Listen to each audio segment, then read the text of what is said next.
من يهده الله فلا مضل له ومن يضلله فلا هادي له ولا نذير له ولا وزير له ولا مشير له ولا نعيم له وأشهد أن لا إله إلا الله وحده لا شريك له لا جد له ولا ند له ولا مثل له ونشهد أن سيدنا وسندنا وحبيبنا وحبيب ربنا وطبيبنا وطبيب قلوبنا ومولانا محمدا عبده ورسوله أعوذ بالله من الشيطان الرجيم بسم الله الرحمن الرحيم يا أيها الذين آمنوا استعينوا بالصبر والصلاة إن الله مع الصابرين وقال الله تبارك وتعالى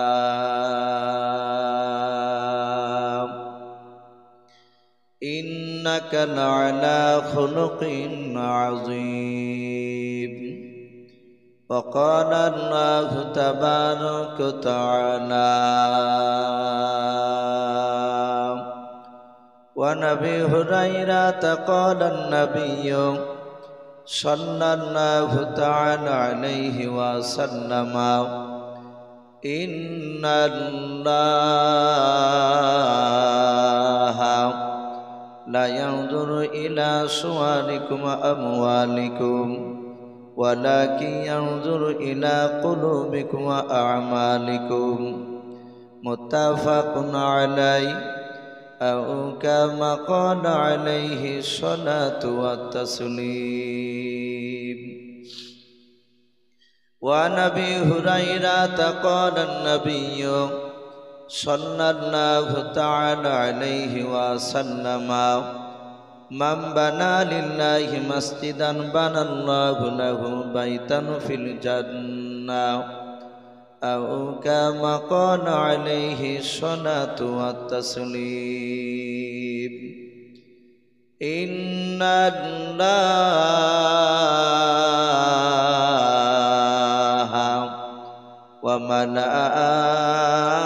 وملائكته يصلون على النبي يا أيها الذين آمنوا صلوا عليه وسلموا تسليما محبت সবাই درود ইব্রাহিম পড়ুন اللهم صل على محمد وعلى آل محمد كما صليت على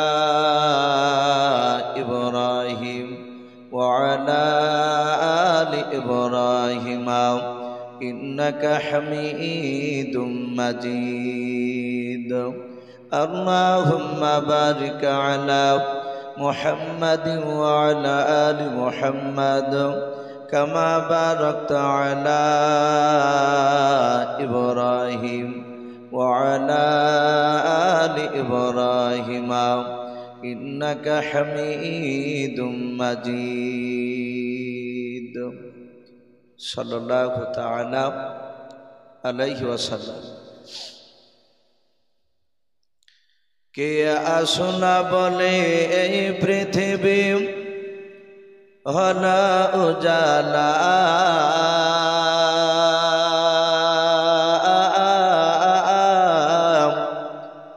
কে গাইল এসে সামের গান শূন্য কাফেলা কে আসুনা বলে এই পৃথিবী হলো উজালা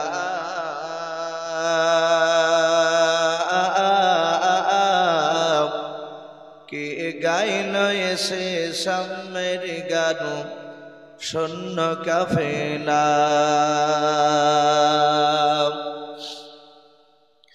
ও হাসমে মাকি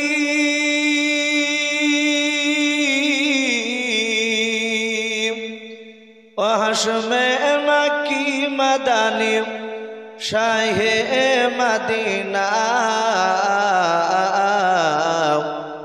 ও নূর নবী নূর নবী নূর মদিনা ও নূর নবী নূর নবী নূর মদিনা কে আসুনা বলে এই পৃথিবী হলো উজালা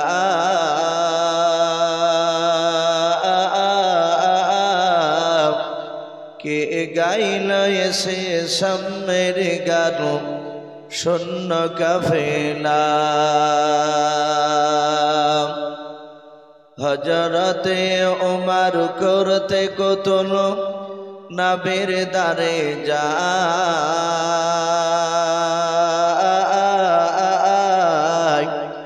আর নূরানি তার চেহারা দেখে ওমর ফেদা হয়ে যায় একবার মহব্বত বলুন সুবহানাল্লাহ হযরতে ওমর করতে কতল নবীর দারে যায়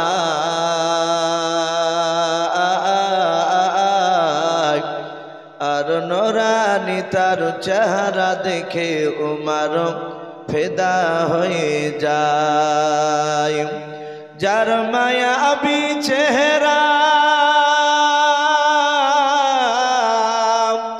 যার মায়াবী চেহারা দেখে ওমর হয়ে যায় নবীর দিবানা ও নূর নবী নূর নবী নূর মদিনা ও নূর নবী নূর নবী নূর মদিনা কে আসুনা বলে এই পৃথিবী হলো উজালা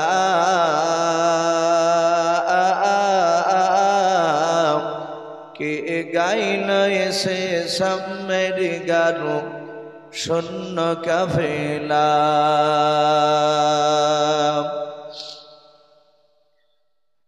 শ্রদ্ধেয় জনাব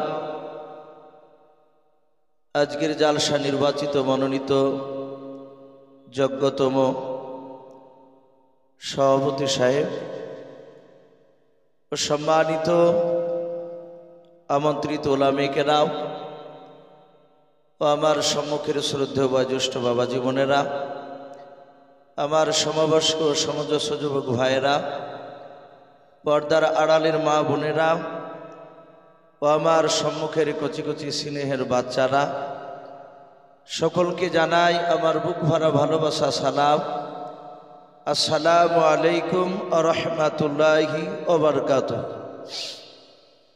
আলহামদুলিল্লাহ সমস্ত প্রশংসা সে মহান রব্বুল আলামিনের জন্য যে মহান রব্বুল আলামিন আমাদেরকে বড় ভালোবেসে রহম করে বিভিন্ন বাবজি গুনার মজলিস থেকে বাছাই করে নিয়ে এসে আরামের বিছনা ত্যাগ করে মহান রব্বুল আলামিন তার রহমতের মজলিস আমাদেরকে নিয়ে এসে বসার সুযোগ করে দিয়েছেন আমরা বসতে পেরেছি তাই মহান রব্বুল আলামিনের দরবারে শুকরিয়া স্বরূপ আদায় করে বলুন আলহামদুলিল্লাহ আর একবার উচ্চ স্বরে প্রাণ ভরে বলুন আলহামদুলিল্লাহ তারপরে পরে আপনার আমার নবী যিনি ধর্মের গুরু বিশ্ববরণ্য নেতা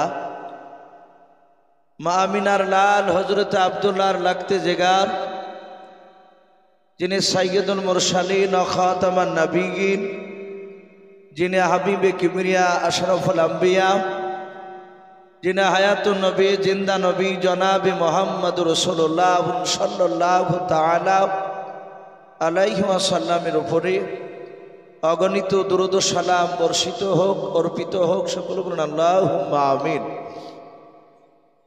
ভাই যারা অলরেডি প্যান্ডেলের ভিতরে বাবজি চলে এসেছে, আমি পেছনকার যুবক ভাইদেরকে বলবো, ভাই ওইভাবে দাঁড়িয়ে না থেকে একটু যদি ভাই ভিতর দিকে এসে যদি বসতে, তাহলে কমসে কম একটা সুন্নাত বাবজি জিন্দা হতো। আলহামদুলিল্লাহ, কবুল করার মালিক হচ্ছেন বাবজি। আমরা সকলে জেনে আল্লাহ রাব্বুল আলামিন ভালো জানেন যে প্রসাদপুরে জালসা আল্লাহ কবুল করবেন কিনা। কিন্তু বাবজি আমরা দেখতে পাই, এলাকার বড় আলেম যদি বাড়িতে যায় তার সম্মান করার চেষ্টা করি। বড় ধরনের আলেম হুজুর খুব ভালো মানুষ, আমার মনে হয় যে ওনার সেবা করলে, ওনার খিদমত করলে হয়তো মৃত্যুর পর আল্লাহ রাব্বুল আলামিন এর খিদমত করা হয়তো উত্তম সাজা হয়তো আমাদেরকে দান করবে। এই নেকিভাবে এটা আমাদের আশা। বাবজি মানুষ সামনে বসে রেখে তার প্রশংসা করা ঠিক নয়, তবু একটু ইশারা তান বলতে বাধ্য হচ্ছে। আজকে জালসা আলহামদুলিল্লাহ আল্লাহর কাছে আশা রাখবো, আশা করে মনে হয় যে আমাদের জালসা রব্বুল আলামিন কবুল না করে থাকতে পারবেন না। কারণ আজকে জালসার মাহফিলে স্টেজের ওপরে বাবজি আমার ডান দিকে বাম দিকে কয়েকজন বাবজি মুহাদ্দিস রয়েছেন বসে, যাকে আমরা শাইখুল হাদিস বলি আমরা। ওনারা আমার হুজুর সমতুল্য। আলহামদুলিল্লাহ বাবজি এতগুলো এত বড় বড় আলেম, দামি আলেম একসঙ্গে বাবজি স্টেজে পাওয়া যায় না, হয়তো একটা দুটো এরকম দেখা যায়। নাম করা লাগবে না, সকলেই চিনতে পারছেন আপনারা যে কত বড় মাপের আলেম বাবজি আজকে স্টেজে বসে আছে। তাই আমি অনুরোধ করব ভাই, ওনারা আপনাদের দিকে চেয়ে আছে, ওনারা হয়তো আপনাদেরকে ভালোবাসেন বলে বাবজি জালসার মাহফিলে হয়তো এসে বসে আছে, নাহলে এতক্ষণ ধরে বসে থাকতেন না, ওনাদের হয়তো আরো কাজ আছে। তাই বাবজি আমি অনুরোধ করব, যারা বসে গিয়েছেন একটু সামনের দিকে তাকান ভাই। আমরা একটা নবীর কমসে কম সুন্নাতকে জিন্দা করে বাপ একটু সামনের দিকে এগিয়ে আসে। যে জায়গাগুলো ফাঁকা হয়ে আছে বাবজি, আমরা লজ্জা করব না, আমরা সকলেই নবীর মহব্বতে এসেছি। ওয়াজ এমন কিছু নতুন ওয়াজ নাই, আশা করি ইউটিউবে প্রায় বক্তার বক্তব্য আপনারা শুনছেন। কিন্তু মানুষ বাবজি আসি কোরআন হাদিসের কথা, নবীদের সাহাবাদের কথা, একটা কথাই যদি বারবার শোনা যায়, আশা করি মহব্বত থাকলে আমাদের বিরক্ত আসবে না। যদি মহব্বত থাকে, আর মহব্বত না থাকলে বিরক্ত আসবে। ভাই ও যুবক ভাই, আমি তোমাদের একটু হাতে পায়ে ধরে বলছি, ভাই একটু এগিয়ে আসো। আমি জানি যে এখানে বাবজি তোমরা জালসাকে সত্যি ভালোবাসো। আসি শোনা, আমরা একটা সুন্নাতকে জিন্দা করে নি। ওই পেছনে যারা যুবক আছো ভাই একটু এসো। আজকে হয়তো তোমরা শুনেছো কি আমার জানা নেই, এখন তো খবরে বাবজি সবই ভাইরাল হয়ে যাচ্ছে। রানীনগরে দুটো ছেলে মোটর সাইকেলে লরির সঙ্গে ধাক্কা লেগে স্পটে একজনের হাতাহাতি মারা গিয়েছে। একেবারে যুবক ছেলে, আর একটা ছেলের খাম হয়ে গিয়েছে। ওরা জানতো না যে লরির সঙ্গে ধাক্কা লাগবে। মাউত বাবজি কেউ গ্যারান্টি দিতে পারবো না কার কখন মাউত চলে আসবে। জানি না আমাদের বাবজি কারো কাফন হয়তো এলাকায় বাবজি দোকানে হাজির হয়ে গিয়েছে, আমাদের কোনো খবরই নাই। তাই বাবজি একটু অনুরোধ করব, লজ্জা করব না ভাই। কিয়ামতের ময়দানে আল্লাহ রাব্বুল আলামিন বাহানা খুঁজে বাড়াবে তার বান্দা বান্দীদেরকে জাহান্নাম থেকে জান্নাতে দেওয়ার জন্য। বলুন আলহামদুলিল্লাহ। একটা যদি বাবজি সুন্নাত তরিকায় যদি আমাদের সুন্নাত জিন্দা হয়ে যায় রাসূলের, হয়তো আল্লাহর রহমতে, হয়তো আল্লাহ সেই দিক থেকে লক্ষ্য করে হয়তো আল্লাহ রাব্বুল আলামিন মাফ করে দিয়ে আমাদেরকে জান্নাতে দিতে পারে। একটু আসি ভাই, ওই যে পেছনে ভাই, একটু লজ্জা করবো না ভাই, একটু এগিয়ে আসি। মাশাআল্লাহ, আমরা আসি। আমরা জানি সারা পৃথিবীর শ্রেষ্ঠ নবী জনাবে মোহাম্মদ রাসূলুল্লাহ, সকল বলুন সাল্লাল্লাহু আলাইহি ওয়াসাল্লাম। নবী আমার 63 বছর বাবজি দুনিয়ার বুকে টোটাল বেঁচে ছিলেন। মাত্র ইমানি মেহনত নবী রাসূল 23 বছর বাবজি ইমানি মেহনত করেছে। সাহাবাদেরকে বাবজি রাসূল যেমন ভালোবাসতে, সাহাবারাও বাবজি রাসূলকে ভালোবাসতে।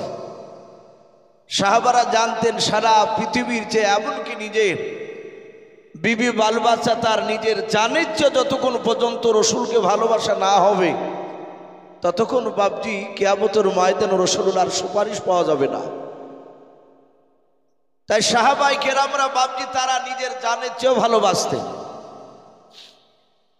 মসজিদে নববীতে বিশ্ব নবী রহমতের নবী অনেকগুলো সাহাবায়ে কেরামদেরকে বাপজি বসতে বললেন। সাহাবারা বাপজি সকলেই বসে গেলে দরদি নবী আমার সাহাবাদের দিকে চেহারার দিকে চেয়ে রহমতের নবী সাহাবাদের দিকে তাকাচ্ছেন আর বিশ্ব নবীর দুই চোখের কোনা দিয়ে পানি ঝরছে। সাহাবায়ে কেরামরা রসুলকে এত ভালোবাসতেন, রসুলের বাপজি চোখের পানি পড়া যারা সাহাবারা ঈমান এনেছিলেন তারা সহ্য করতে পারতেন না। আল্লাহ রসুলকে এত ভালোবাসতেন। আপনারা জানেন যে আমার বিশ্ব রসুলকে নিয়ে বাপজি যেদিন মক্কা থেকে আল্লাহর হুকুমে হিজরত করে বাপজি মদিনা রাস্তায় পাড়ি দিয়েছিলেন। মক্কা থেকে মদিনায় যেতে বাপজি টোটাল 13 দিন বাপজি সময় লেগেছিল। বিশ্বনবী এই যে মাঝে অনেকটা লম্বা রাস্তা রসুল পালিয়ে যাওয়ার সময় কাফেরেরা পেছন থেকে বাপজি ধরে নিবে, তারা ধাওয়া করেছে। আমার রসুল বললেন, ওগো আবু বকর, আমরা এই গুহার এই গর্তে একটু আরাম করলে কেমন হয়? আমরা এখানে একটু লুকিয়ে থাকবো, না হলে কাফেররা আসে আমাদেরকে ধরে নিবে, আবু জেহেলের লোকেরা। আবু বকর সিদ্দিক রাদিয়াল্লাহু তাআলা আনহু তিনি বলেন, হুজুর অসুবিধা নাই, কিন্তু আপনি একটু দাঁড়ান, আমি ভিতরটা একটু গিয়ে দেখি কোনো সাপ বিচ্ছু ভরা আছে কিনা। আল্লাহ রসুল উপরে দাঁড়ালেন, আবু বকর ভিতরে প্রবেশ করলেন। উনি তাড়াহুড়া করে বাপজি জায়গাটা একটু পরিষ্কার করে রসুলুল্লাহকে দিয়ে বলেন, হুজুর এবার চলো। নবীজিকে সাথে করে নিয়ে গেলে নবী অনেকটা রাস্তা দৌড়ে গিয়েছে, কাফেররা মারবে, রসুলকে ধরতে পারলে। দরদি নবী আমার ডাক দিয়ে বলেন, আবু বকর আমার শরীর ক্লান্ত হয়ে গেছে, আমি একটু আরাম করব। ওরে আবু বকর তোমার পাটা একটু শার্ট করে দাও। আবু বকর সিদ্দিক রাদিয়াল্লাহু তাআলা আনহু তিনি ডান পা শার্ট করে দিয়েছিলেন। হুজুর আপনি আমার এই রানের উপরে এই উরুর উপর মাথা দিয়ে আপনি আরাম করুন। রসুল ঘুমিয়েছিলেন। এই ঘটনা নতুন নয়। আমার বিশ্ব নবীর বন্ধু আবু বকর সিদ্দিক রাদিয়াল্লাহু তাআলা আনহু উনি বসে বসে গুহার চারিদিকে লক্ষ্য করে দেখছিলেন। গুহাটা বাপটি ছিদ্র ছিল, ফুটো ছিল। আবু বকর ধারণা করলেন ভিতরে সাপ নেই, বিচ্ছু নেই, বিষাক্ত জিনিস নেই, কিন্তু বাহির থেকে যদি প্রবেশ করে রসুলকে যদি কামড়িয়ে দেয়, নবী কষ্ট পেলে আমি আবু বকর সহ্য করতে পারবো না। আবু বকরের মাথা রুমালটাকে বাপজি হাত দিয়ে ছিঁড়ে ছিঁড়ে ওই গর্তগুলো বাপজি বন্ধ করছিলেন। কোনো কোনো মুফাসসির কিরাম লিখেছেন একটা গর্ত, সেইটাতে বাপজি আবু বকরের বাম পাটা ভরে দিয়েছিলেন। আপনারা শুনেছেন একটা সাপে তাকে কামড়ে দিয়েছিল। আবু বকর বিষে জর্জরিত হয়েও তিনি চিন্তা করেন রাসূলুল্লাহর ঘুমের ব্যাঘাত ঘটানো যাবে না, বেয়াদবি হয়ে যাবে। বাপজি এই যে ওর শরীর বিষে জর্জরিত হয়েছে, চেহারাটা কালো হতে লেগেছিল, তবু রাসূলুল্লাহর বন্ধু আবু বকর রসুলকে বাপজি ঘুম ভাঙাতে যায়নি। চোখের পানি রসুলের গায়ে পড়েছিল, গালে মুখে বিশ্ব নবীজি তাই অটোমেটিক জেগে গিয়েছিলেন। বাপজি আমি বলছিলাম যে আল্লাহ রসুলের সাহাবায়ে কেরাম বিশ্ব নবীর চেহারার দিকে চেয়ে আছে, নবীও বাপজি সাহাবাদের দিকে তাকাচ্ছে। সাহাবা আবু বকর সিদ্দিক রাদিয়াল্লাহু তাআলা আনহু নবীজের দরবারে বাবা হাত ওখানা জোড় করে বলেন, ইয়া রাসূলুল্লাহ ইয়া হাবিবাল্লাহ, আপনি আমাদের দিকে চেহারার দিকে চেয়ে চেয়ে কেন কান্না করেছেন বলেন। আমার বিশ্ব নবী বলেন, ওরে সাহাবা আমি তোমাদের চেহারার দিকে চেয়ে আমি কান্না করতেছি। শুনে নাও, বহুদিনকের পুরানো কথা আমার মনে পড়ে যায়। আল্লাহ রসুল বললেন, ওগো সাহাবারা, এখানে অনেকগুলো সাহাবাদেরকে দেখতে পাচ্ছি আমি, যারা সর্বপ্রথম বিশ্ব নবীকে তারা চিনতে পেরেছিল। নাও, হযরতে আবু বকর বিশ্ব নবীর কাছে বলে, হুজুর, আপনার কাছে আমি প্রথম হয়তো বেয়াদবি করে ফেলেছি, রসুল আপনাকে চিনতে পেরেছিলাম। নাও, ওগো নবীজি, আপনি দয়া মেহেরবান করে আপনি আমাকে ক্ষমা করে দেন। আল্লাহর নবী বলেন, রে আবু বকর, তুমি এত ভালোবাসো রে আমাকে আবু বকর, আমি বিশ্বদরদী নবী জনাবে মুহাম্মদ রাসূলুল্লাহ সাল্লাল্লাহু তাআলা আলাইহি ওয়াসাল্লাম, আবু বকর আমি তোমাকেও বড্ড ভালোবাসি। আপনারা শুনেছেন আবু বকর বাপজি সারা পৃথিবীর বেড়েছে, সাহাবার মধ্যে থেকে বাপজি নবীর সবচেয়ে জানের বন্ধু ছিলেন আবু বকর।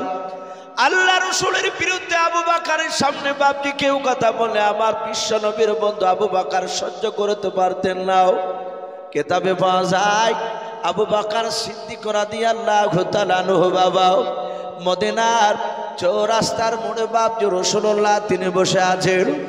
এক ইহুদি নাই, হযরতে আবু বকর তিনি একাই বাপজি সেই মদিনার চৌরাস্তার মোড়ে তিনি দাঁড়িয়েছিলেন। এক ইহুদি বেঈমান সেই চৌরাস্তার মোড়ে গিয়ে দেখল আবু বকর ছাড়া আর দ্বিতীয় কোনো মানুষ এখানে নাই। আমি ইহুদির সন্তান দাঁড়িয়ে আছি, আর আবু বকর তাছাড়া দ্বিতীয় মানুষকে মাঝে নাই।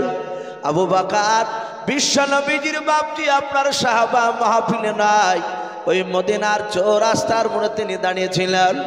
বেঈমান ইহুদের সন্তান মনে মনে চিন্তা করল, আমি যদি আমার বিশ্ব নবীজিকে নাই ওই আবু বকরের সামনে যদি তার জানের বন্ধু আমাদের যে দুশমন মুহাম্মদ রাসূলুল্লাহ সাল্লাল্লাহু তাআলা আলাইহি ওয়াসাল্লামকে যদি গালি দিয়ে এই আবু বকর সহ্য করতে পারবে না, আবু বকর নিশ্চয় তখন সে আমার সঙ্গে ঝামেলায় হয়তো লিপ্ত হয়ে যাবে। আর যখনই ঝামেলা হয়ে যাবে আবু বকর যদি আমাকে মারে, আমি ওটাই দেখবো আবু বকর মারলে এই জায়গায় সাক্ষী আর কেউ থাকবে না আমি ছাড়াও, কারণ তৃতীয় মানুষ এখানে কেউ না, আমি আর আবু বকর ছাড়াও। আবু বকরের সামনে গিয়ে বাবা বিশ্ব নবীজির বিরুদ্ধে ন্যায় অন্যায় কথা বলতে লাগলো ইহুদির বাচ্চাও। আবু বকর সিদ্দিক রাদিয়াল্লাহু তাআলা আনহু হাত ওখানে জোড় করে বলেছিলেন, ভাই শুনে নাও, এখানে আল্লাহর রাসূল তিনি তো এখানে উপস্থিত নাই, এখানে দাঁড়িয়ে নাই। এই ইহুদি ভাই, তুমি আমার বিশ্ব নবীকে কেন গালি দাও বলো? ইহুদি ডাক দিয়ে বলল, ভাই আবু বকর তোমাকে তো গালি দেই নাই। হযরতে আবু বকর বলেন, ভাই আমার বিশ্ব নবীকে গালি দিলে আবু বকর যে বড্ড কষ্ট ভাই। ওরে ইহুদি ভাই, সারা পৃথিবী ছেড়ে দিতে পারি, শুনে নাও, আমার বিশ্ব নবীকে গালি দিলে আবু বকর বরদাস্ত করতে পারে না। তাই ভাই আমি তোমার হাত পা ধরে বলি, আমার বিশ্ব নবীকে তুমি গালি দিও না, তুমি আমাকে গালি দাও তাও ভালো। কিন্তু বাবা ওই ইহুদির বাচ্চা বাপনি শুনল না, আবু বকরের কাছে গিয়ে বাপনি আপনারা আবার কয়েকবার নবীজিকে গালি দিতে লাগলো। আমার দরদি নবীজি বাপজির বন্ধু আবু বকর আর সহ্য করতে না পেরে বাপজির আগে থামতে না পেরে আবু বকর ইহুদের গালে একটা ঠাস করে বাপজি থাপ্পড় লাগিয়ে দিল। ইহুদির বাচ্চা ওটাই বাপজি চাইছিল কখন আবু বকর আমাকে চড় মারবে, আমাকে থাপ্পড় মারবে, আর ওই সময় আমি কি করব? আবু বকরের বিরুদ্ধে গিয়ে রাসূলুল্লাহ দরবারে আমি বিচার দিয়ে দেব। আমার মুহাম্মদ সাল্লাল্লাহু আলাইহি ওয়াসাল্লাম আমার দুশমন হলো, উনি ন্যায্য বিচার করে, সাক্ষীবিহীন বিচার করবে না। আবু বকরকে সাক্ষী চাইলে এখানে আবু বকর সাক্ষী নিয়ে এসে দিতে পারবে না, কারণ আমাকে যে থাপ্পড় মেরেছে একমাত্র আমি আর আবু বকর জানে, আর আরেকজন জানেন, তিনি হচ্ছেন আমার স্বয়ং আল্লাহ। বলুন সুবহানাল্লাহ। না আল্লাহকে তো নিয়ে দিতে পারবে না। আমার বিশ্ব রাসূলের কাছে গিয়ে ইহুদি বলল, হে মুহাম্মদ সাল্লাল্লাহু আলাইহি ওয়াসাল্লাম, তোমাকে আমি না মানতে পারি, তোমার বন্ধু আমাকে ধরে মেরেছে। আবু বকর সিদ্দিক রাদিয়াল্লাহু তাআলা আনহুকে বললেন, রাসূল, হে আবু বকর বন্ধু, তুমি কি মেরেছো? আবু বকর বললেন, হুজুর আপনাকে গালি দিছিল তাই আমি থাপড় মেরেছি, থাকতে বলি না। ইহুদিকে ডাক দিয়ে রাসূল বললেন, ইহুদি, এই তুমি আমাকে কেন গালি দিছিলে? আমি তো কোনো অন্যায় করিনি। ইহুদি সাথে হাতে জবান উল্টে বলল, হে মুহাম্মদ সাল্লাল্লাহু আলাইহি ওয়াসাল্লাম, আমি তোমাকে না মানতে পারি তোমার দিনকে, না আমি তোমাকে গালি দিইনি। তোমার বন্ধু আবু বকর সিদ্দিক রাদিয়াল্লাহু তাআলা আনহু সে মিথ্যা কথা বলছে। নবী বলেন, আবু বকর এ তো বলছে মারে নাই, সে গালি দেয়নি তো আমাকে, আর তুমি তাকে মারলে কেন বিনা দোষে? আবু বকর সিদ্দিক রাদিয়াল্লাহু তাআলা আনহু তিনি বলেন, হুজুর আপনার কি ধারণা হয় যে আবু বকর মিথ্যা কথা বলে? ওগো নবী, আপনি তো আমাকে সিদ্দিক টাইটেল দিয়েছিলেন। আমরা জানি বিশ্ব নবী বাপ যে আবু বকর, ওর আসল নাম ছিল আবু বকর ইবনে আবু কুহাফা। আবু বকর আব্বার নাম, আবু কুহাফার বেটা আবু বকর। এ আবু কুহাফা আবু বকর সিদ্দিক এটা টোটাল নাম দিয়েছিলেন না, শুধু আবু বকর ছিল। বিশ্ব নবী বলেছিলেন এর নাম আজ থেকে শুধু আবু বকর বলো না, এ হচ্ছে সিদ্দিক, এ সত্যবাদী। আপনারা সকলেই জানেন বিশ্ব রাসূল বাপজি মেরাজে গিয়েছিলেন। মেরাজ থেকে ফিরে এসে সকালবেলায় ফজর নামাজের পর সাহাবাদের সামনে মেরাজের ঘটনা আলোচনা করছিলেন, যে নবী আমার এক রাত্রি বেলায় উম্মে হানির বাড়ি থেকে জিবরিল আলাইহিস সালাম রাসূলুল্লাহকে নিয়ে মসজিদে হারামে গেলে বুরাকে চেপে মসজিদে হারামে, এখানে রাসূলুল্লাহ ওখান থেকে বাপজি আবার চলে গেলেন বাইতুল মুকাদ্দাস, অনেক দূর, যেটাকে ফিলিস্তিন বলে বাপজি আমরা জানি। ওখানে রাসূলুল্লাহ যাওয়ার পর বাপজি মসজিদের দরজায় গুড়িতে ওখানে একটাই বুরাকটাকে রাসূলুল্লাহ আর বুরাকটাকে বেঁধে রাখলেন। বাপজি আমার সোনা লালেরা, আমার বিশ্ব রাসূলের বাপজি ওই মসজিদে বাইতুল মুকাদ্দাস থেকে আল্লাহর কুদরতি সিঁড়িবে জিবরিল আলাইহিস সালামের মারফতে বাপজি প্রথম আসমান, দ্বিতীয় আসমান, তৃতীয় আসমান, এভাবে 70 পাক আসমান পাড়ি দিয়ে, অনেক লম্বা ঘটনা আছে, ওদিকে আমি যাব না। আমার বিশ্ব নবীজি সেখান থেকে বাপজি আল্লাহর সাথে বাপজি দিদার করে, কেউ বলেছেন ডাইরেক্ট আল্লাহর সাথে কোলাকুলি করেছেন, কেউ বলেছেন মুসাফা করেছেন। ওখান থেকে বাপজি 50 ওয়াক্ত নামাজ নিয়াজ থেকে মুসা আলাইহিস সালামের সাথে সাক্ষাৎ হয়। ওনার কথা অনুযায়ী বাপজি আবার ঘুরে কমাতে গেলে, এভাবে কমাতে কমাতে বলা হয়েছে 45 ওয়াক্ত নামাজকে মাইনাস করে নবী আমার 5 ওয়াক্ত নামাজ নিয়ে আসলে, এসে বাপজি কেউ জানতে পারলো না।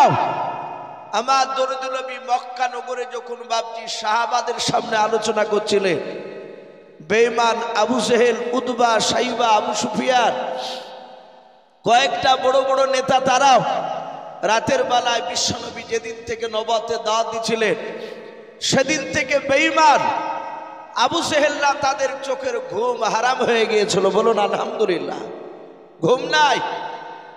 ওরা রাতের বেলায় চুপি চুপি কোনো সময় নবীজির ঘরে দেওয়ালে এসে তারা কান লাগাতো বিশ্বনবীর ছোট্ট ঝুপড়ি ঘর। তারা চিন্তা করতো মুহাম্মদ সাল্লাল্লাহু আলাইহি ওয়াসাল্লাম নিত্য নতুন কথা কোথায় পায়। ওরা যে আল্লাহর বাণী এটা প্রথমে মানতো না। ওরা ভাবতো যে মুহাম্মদ সাল্লাল্লাহু আলাইহি ওয়াসাল্লাম মনে হয় রাত্রিবেলায় কথাগুলোকে সব বানায়। এইভাবে বাপজি তারা মাঝে মাঝে রাসূলুল্লাহর বাড়িতে যেত। তারা আড়াল থেকে নবী যেন বুঝতে না পারে কথাগুলো শুনতো। এভাবে বাপজি নবী যে মসজিদে মক্কা নগরে নামাজ পড়তেন সে মসজিদেও যেতেন। আমার দরুদ রাসূল আলোচনা করছিলেন, আর বেঈমান আবু জেহেল, উতবা, সাইবারাও ওরা রাসূলের এই কথা শুনে বাপজি তারা চমকে উঠলো। তারা যুক্তি খাড়া করলো, হে আব্দুল্লাহর সন্তান, এই মা মরা ছেলে মুহাম্মদ সাল্লাল্লাহু আলাইহি ওয়াসাল্লাম, ওরা ভালো করে নাম বলে ডাকতো না যেদিন থেকে নবুয়তের দাবি করেছে। নবী কলেমার দাওয়াত দিছিলেন, তার আগে বিশ্ব নবীকে মধুর সুরে ডাকতো, আল আমিন বলে ডাকতো। বাপজি আমার সোনা লালেরা, নবীজি বললেন, আবু জেহেল, ওগো চাচা কি ব্যাপার, আমাকে এই কথা বলছো কেন?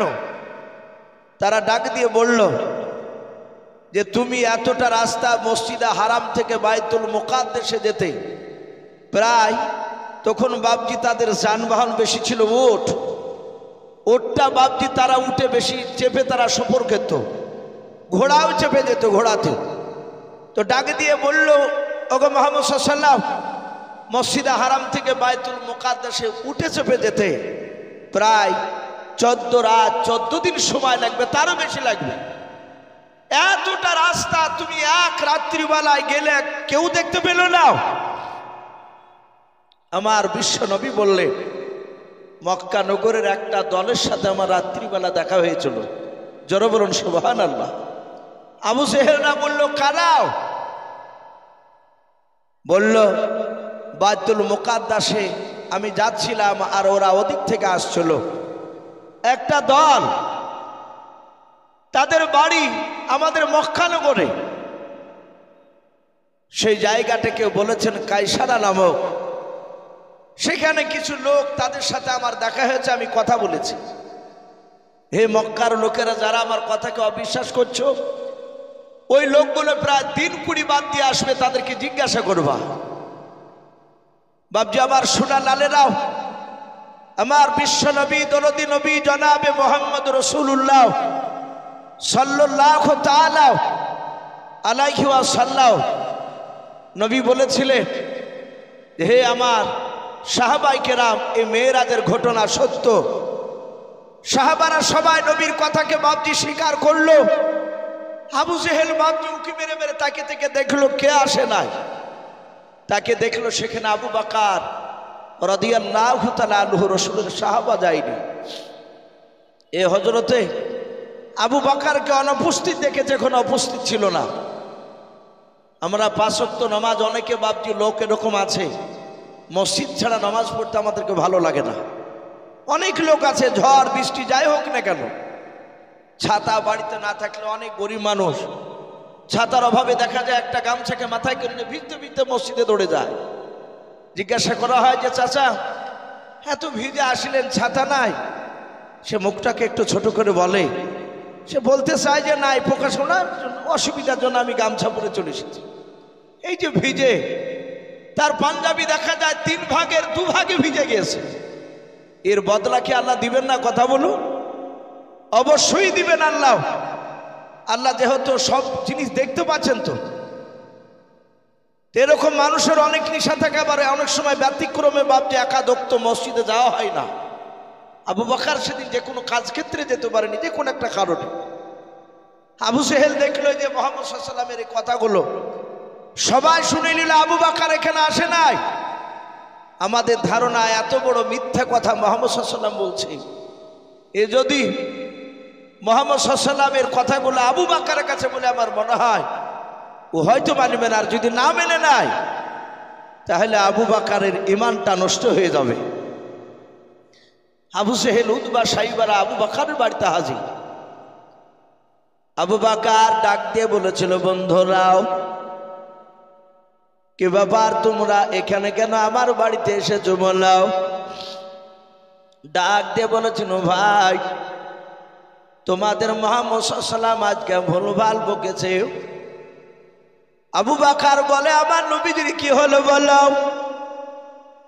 হযরত বাপজি আবু বকর বাপজি বিশ্ব নবীর কথা শুনে ডাক দিয়ে বলেছিল, ভাই আমার নবীজির এমন কি হয়েছে, নবী ভুলভাল কি এমন বকছে বলো?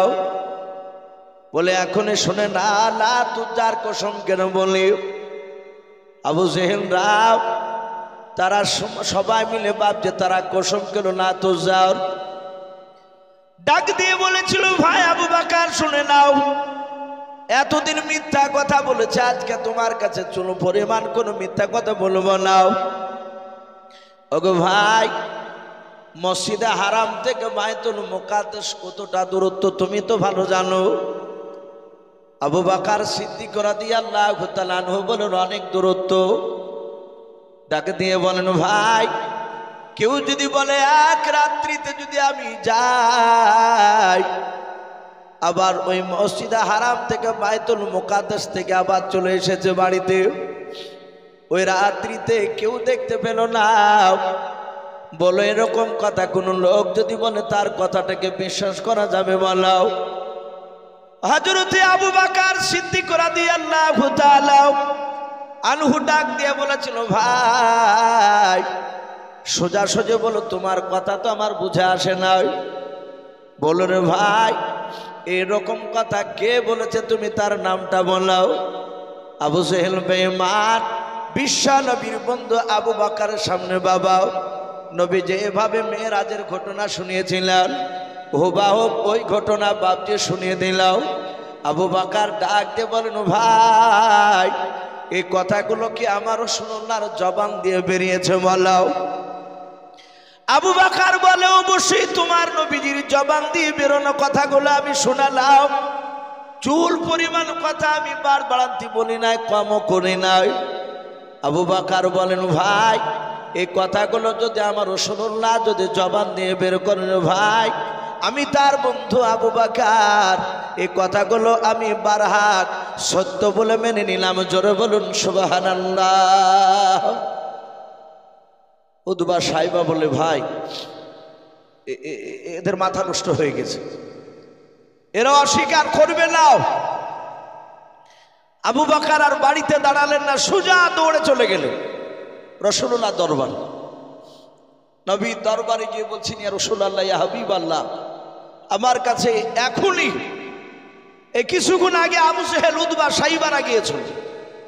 ওগো রাসূল, আপনি কি এই ধরনের কথা বলেছেন?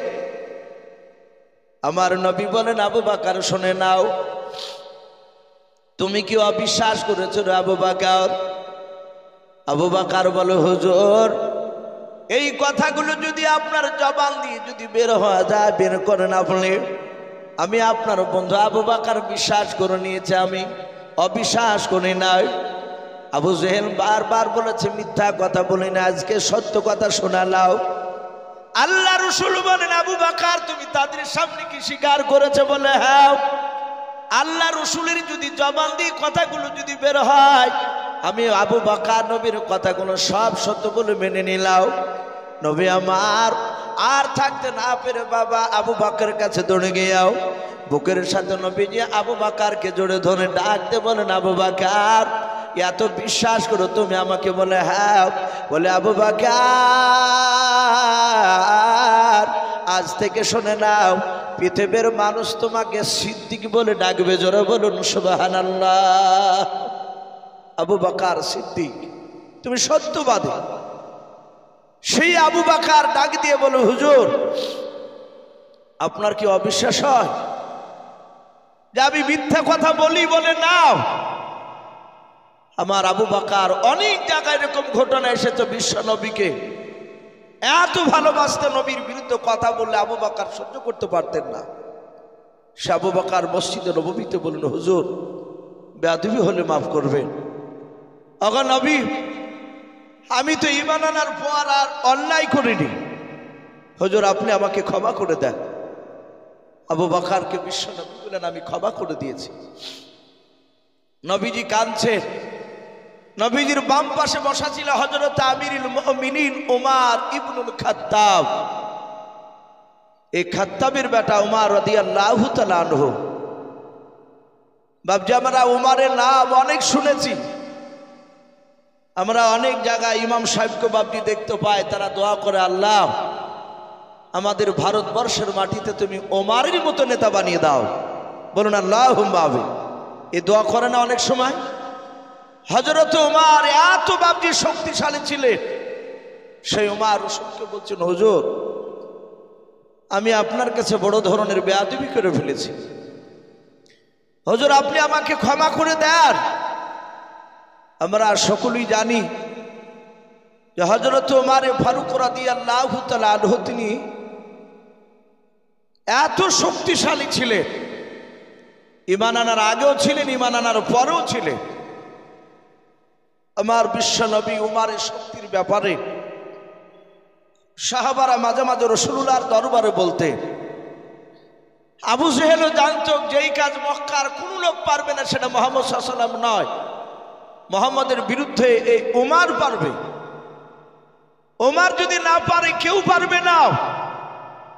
আমার বিশ্বনবী দরদি নবী জনাবে মুহাম্মদ রাসূলুল্লাহ সাল্লাল্লাহু তাআলা আলাইহি ওয়াসাল্লামের সামনে আপনারা শুনেছেন, জানেন, ইসলামের ইতিহাসে বাপজি পাওয়া যায় সর্বপ্রথম যে মহিলাটা ঈমান আনার কারণে শহীদ হয়েছিলেন তিনি ছিলেন একজন মহিলা, তার নাম হযরত সুমাইয়া রাদিয়াল্লাহু তাআলা আনহা। নাম শুনেন নাই?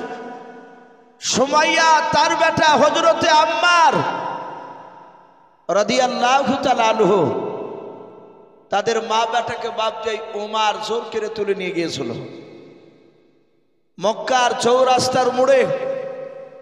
তাদেরকে উলঙ্গা করে বাপজি বেঁধে রেখেছিল।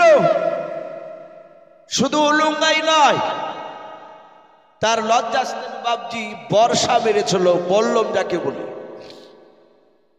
আমার বিশ্ব রাসূল গিয়েছিলেন, সুমাইয়া চোখ বন্ধ করে কেঁদেছিলেন, ওগো রাসূল আপনি কেন এসেছেন এই জায়গায়? নবী আপনি চলে যান, আমরা ঈমান নষ্ট হতে দিব না। জোরে বলুন সুবহানাল্লাহ। বাপজি সে সময় উমারের ভয়ে রাসূলের সাহাবায়ে কেরামরা প্রকাশ্য কালেমার দাওয়াত দিতে পারেনি। নবীজি বলেছেন ওমরের বাহুতে, এই দুই হাতে আল্লাহ রাব্বুল আলামিন দুনিয়ার 50টা যুবকের শক্তি একাই ওমরকে দান করেছিলেন। জোরে বলুন সুবহানাল্লাহ।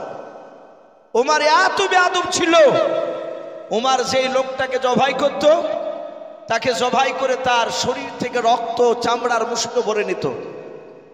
যাকে জবাই করেছে তার রক্তকে চামড়ার মুশকে ভরে নিয়ে তারই বাপ চাচার সামনে গিয়ে চিৎকার করে বলতো, বাড়িতে ডেকে গিয়ে বলতো, এই যে তোর সন্তানের রক্ত। কোন সময় আবু জেহেল নয় ওমর তার বাপের শরীরে বাপজি তার বেটা রক্ত ছুঁড়ে ফেলতো।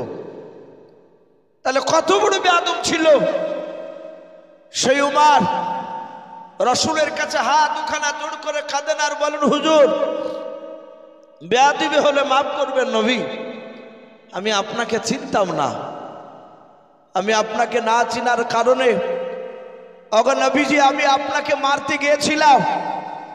কেতাবে লিখেছে বাপজি উমর ফারুক রাদিয়াল্লাহু তাআলা আনহু ঈমান আনার আগে আবু জেহেল, উতবা, সাইবা, আবু সুফিয়ান, আবু লাহাব এইরকম মক্কার বড় বড় বাপজি তাবুর তাবুর নেতারা রাতে দিনে সবার করে মিটিং করত। এক রাত্রিবেলায় উমারও বাপজি গোপন মিটিংয়ে আছে। আবু জেহেল শয়তানি তো কম ছিল না, যারা ইবলিশ শয়তান হয় তাদের অনেক ক্রিটিক্যাল বুদ্ধিও থাকে। আবু জেহেল জানতো যে উমরকে চটানো যাবে না, উমরকে চটালি বিপদ রয়েছে। তোমার বক্তব্য শুনতে শুনতে আবু জেহেলকে হঠাৎ করে প্রশ্ন করে বলল, এই আমর ইবনে হিসাম, এই হিসামের বেটা আমর। আবু জেহেল কি আসল নাম ছিল আমর ইবনে হিসাম। তোমার বলল, এই হিসামের বেটা আমর, আমি মুহাম্মদ সাল্লাল্লাহু আলাইহি ওয়াসাল্লামকে আমি কাছে তার কথা শুনি নাই, কিন্তু আমি দূর থেকে দেখেছি। তুমি তো বলেছো যে মুহাম্মদ সাল্লাল্লাহু আলাইহি ওয়াসাল্লাম তার দলবলকে দেখলে দূর থেকে আঙুল দিবা কানে, কানে আঙুল দিয়ে হাঁটবা। আমাদের এলাকায় বাপজি এক শ্রেণীর লোক আছে যারা পাথর সাপড়ি যায়, যারা আজমির শরীফে যায়, ওই গ্রুপরা কিছু মনে করবেন না। আমাদের উলামায়ে দেওবন্দের নাম শুনলি বাপজি তাদের প্রসঙ্গগুলো খাড়া হয়ে যায়। জালসায় উঠলি দেখা যায় অনেক বক্তা শ্রোতা দেখতে পায়, যাহাতে উঠে উলামায়ে দেওবন্দ বক্তার অমনি জুতাটা হাতে করে নিয়ে বাড়ির দিকে টান দেয়।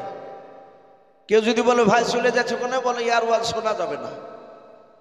মানে ওদেরকে বলেছে, ওদেরকে যারা পরিচালনা করে, ওরা যারা হুজুর বলে তাদেরকে মানে বলেছে যে শোনো, ওই দেওবন্দির ওয়াজ শোনা যাবে না, তবলিগের ওয়াজ শোনা যাবে না। একদম সেম আবু জেহেলের মতো কথা। ওরা জানতো, এখনো ওরা জানে যে তবলিগের কথা, দেওবন্দির কথা যদি 1 ঘন্টা কোনো মজলিসে মন দিয়ে যদি শুনে, ওই লোকটা ভণ্ডামি এরা করে তা ধরে ফেলবে। বাপজি আমার সোনা লালেরা, তবলিগ জামাতরা বাপজি বিরোধীতে এমন কোনো খারাপ কথা বলে না। ওদের কাজ একজন আল্লাহ ভোলা লোক নামাজ পড়ে না, কি করে নামাজি হবে? আর যারা নামাজ পড়ে তাদেরকে বলে যে চাচা একটু বসুন, আপনি রুকু করেন কি করে, সেজদার দোয়াটা বলে। এই সব কথাগুলো বাপজি অনেকে আবার শুনতেও চাই না, অথচ গল্প করে যে ক্লাস 3 থেকে 5 ওয়াক্ত নামাজ পড়ি। আর সেজদার দোয়া সুবহানা রাব্বিয়াল আ'লা, এই সঠিক বের হয় না। সুবহানা রাব্বিল আ'লা, সুবহানা রাব্বিল আ'লা, সুবহানা রাব্বিল আযীম, সুবহানা রাব্বিল আযীম এভাবে পড়ে চালিয়ে দেয়। কারণ ও কোনোদিন হুজুরকে বলে না যে হুজুর দেখেন দিন আমার এগুলো ঠিক হয় কিনা। বাপজি আবু সেহেলরা বিশ্ব রসুলের বাপজি লোক সাহাবাদেরকে দেখলে তারা এমন ভাবে মিটিং করেছিল যে মুহাম্মদ সাল্লাল্লাহু আলাইহি ওয়াসাল্লামের কথা খবরদার শুনবে না, হয় কানে তুলে দিবা আর না হলে 2 আঙুলে ভাবে কানে ভরি দিয়ে যতক্ষণ দেখবা ওরা আছে ততক্ষণ জানে কান থেকে আঙুল বার করবা না।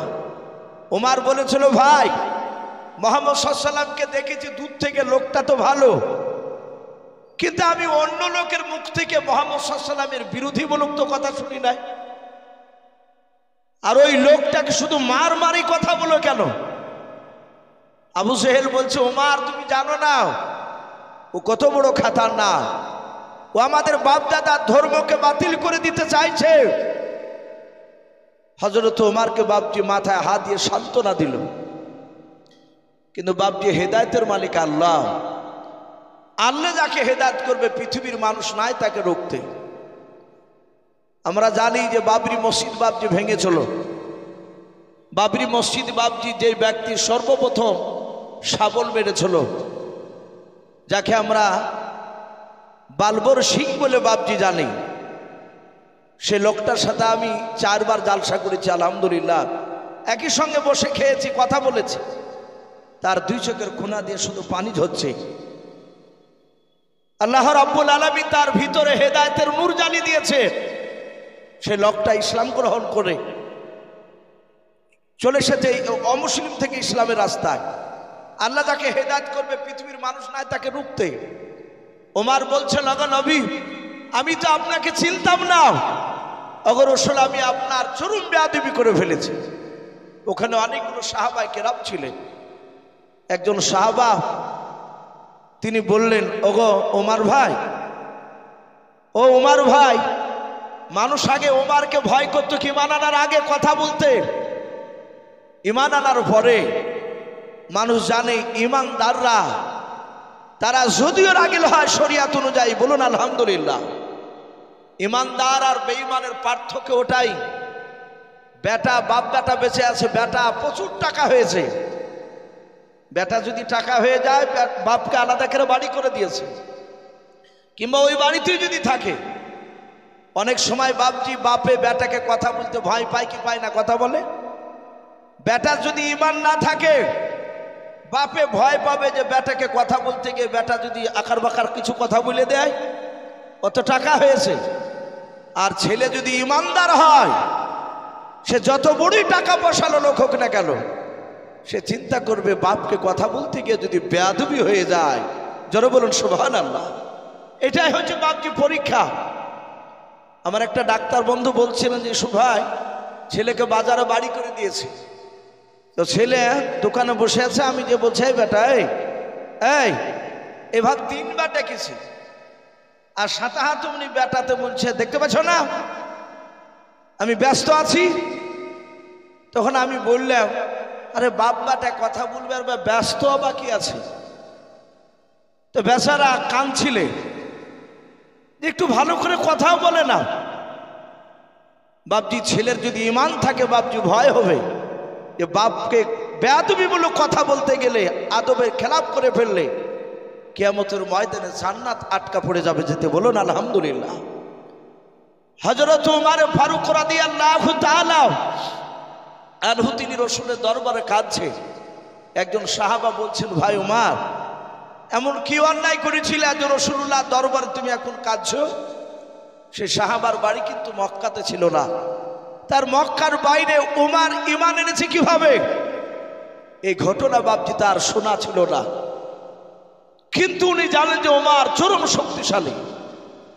বাপজি আমার সোনা লালেরা, ওমর ফারুক রাদিয়াল্লাহু তাআলা আনহু তিনি বললেন, ভাই তুমি জানো না আমি কিভাবে ঈমান এনেছি? বলে নাও।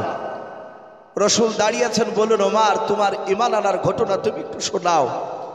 এখানে অনেকগুলো সাহাবায়ে কেরাম আছে যারা পরে ঈমান এনেছে, অনেক দূর দূরান্ত থেকে এসেছে সাহাবা, অনেকে বিবি বাল বাচ্চা জমি জায়গা ছেড়ে দিয়ে তারা রাসূলের দরবারে ঈমান নিয়ে রাসূলের কাছ থেকে আর যায় নাই। বলুন আলহামদুলিল্লাহ। এরকম অনেক সাহাবা তারা সবাই শুনতে চাইল।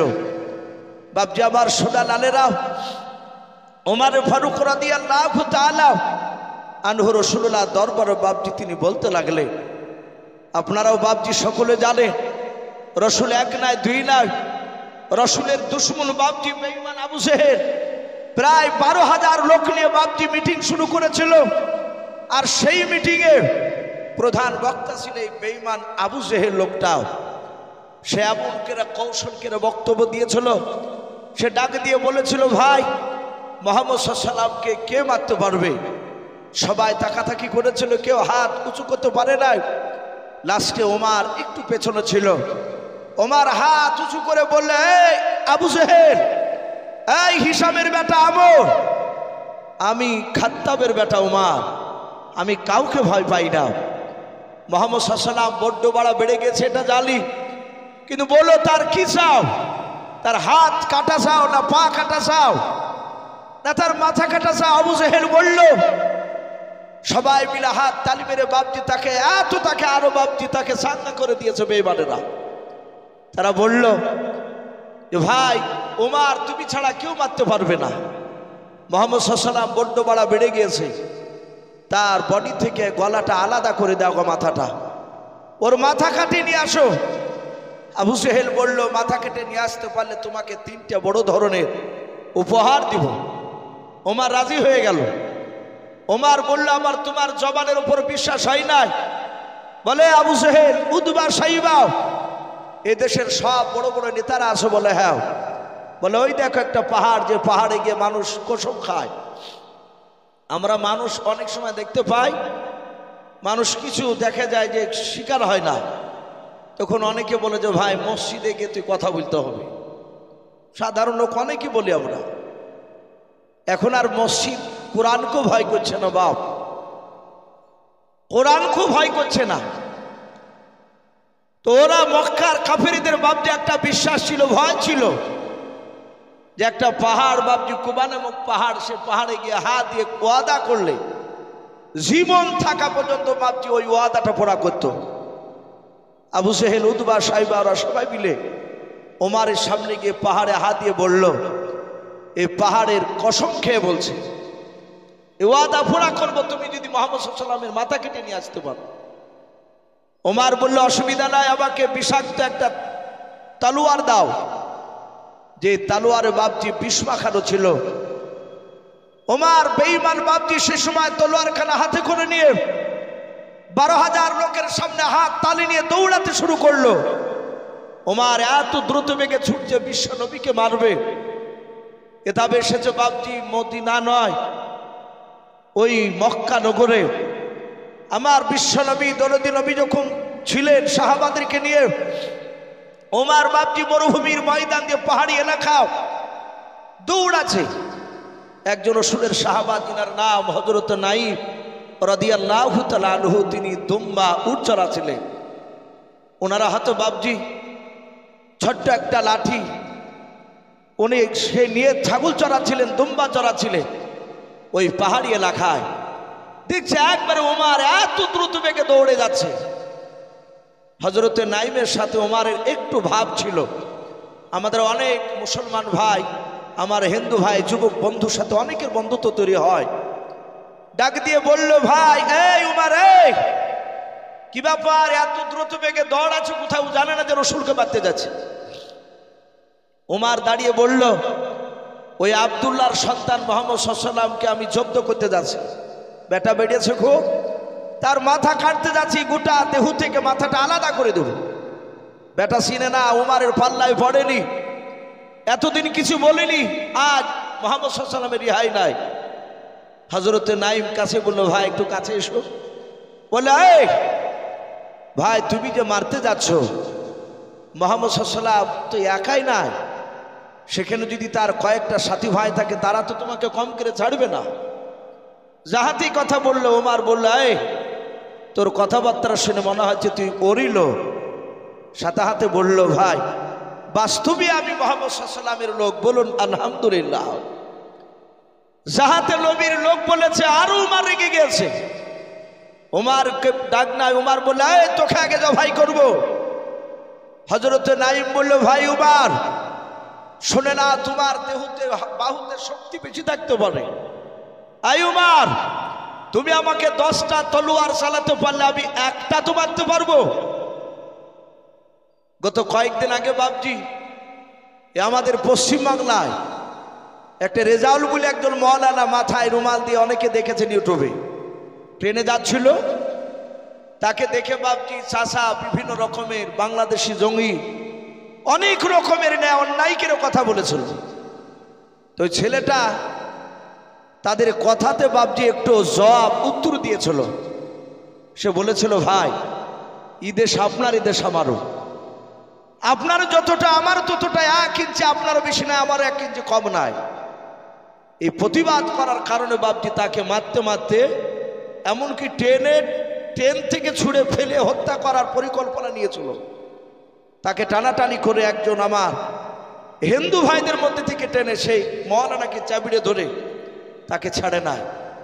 ওই দুষ্কৃতীদের হাত থেকে বাবজি ওই হিন্দু ভাইটা বাবজি বাঁচিয়েছেন আল্লাহ, কিন্তু তার মারফতে উনি মারতে দেয়নি।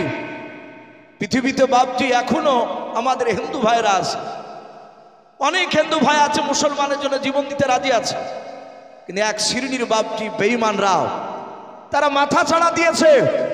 তারা চাইছে যে মুসলমানকে ভারতবর্ষ থেকে বাবজি একেবারে শেষ করে দেবে, কিন্তু পারবে না। বাবজি যত ওরা মুসলমানকে মারছে, ওরা জানছে গোটা পৃথিবীতে মুসলমানের সংখ্যা বাড়ছে। জোরে বলুন সুবহানাল্লাহ। তো বাবজি হযরতে নাইম ডাক দিয়ে বললে, ভাই উমার তুমি 10টা মারলে আমি একটা মারতে পারবো তোমাকে। ভাই উমার তোমারও হাতে তলোয়ার, আমারও হাতে লাঠি রয়েছে।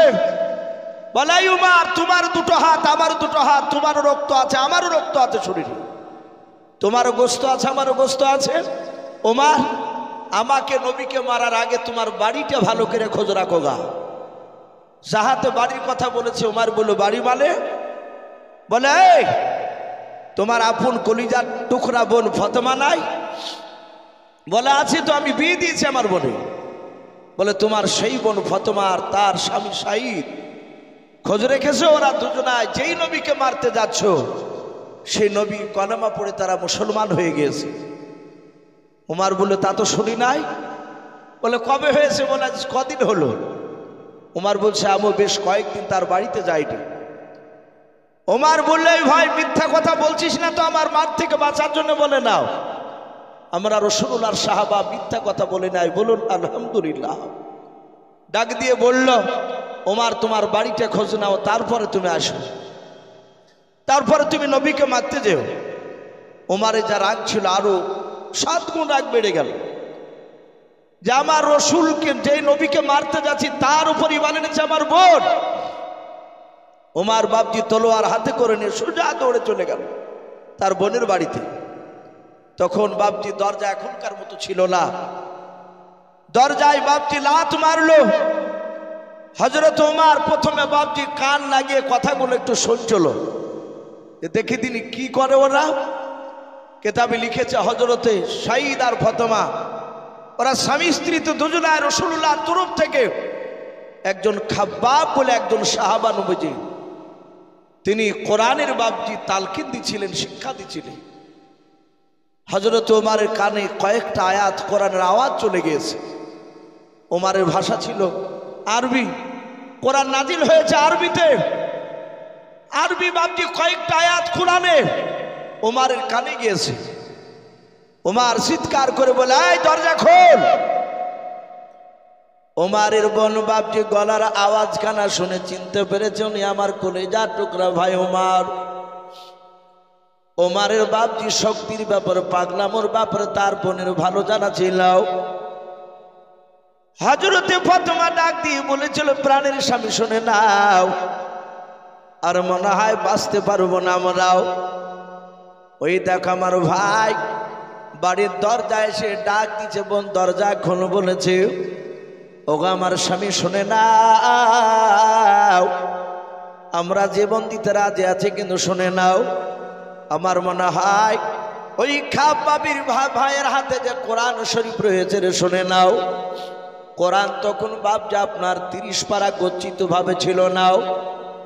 ওই সময় হযরত বাপজি নবীর দরবারে, বাপজি সাহাবাদের দরবারে কোন সময় কোরআন বাপজি চামড়াতে লেখা থাকতো, গাছের পাতাতে বাপজি কোরআনের আয়াত লেখা থাকতো, পাহাড়ে বাপজি আপনার লেখা থাকতো।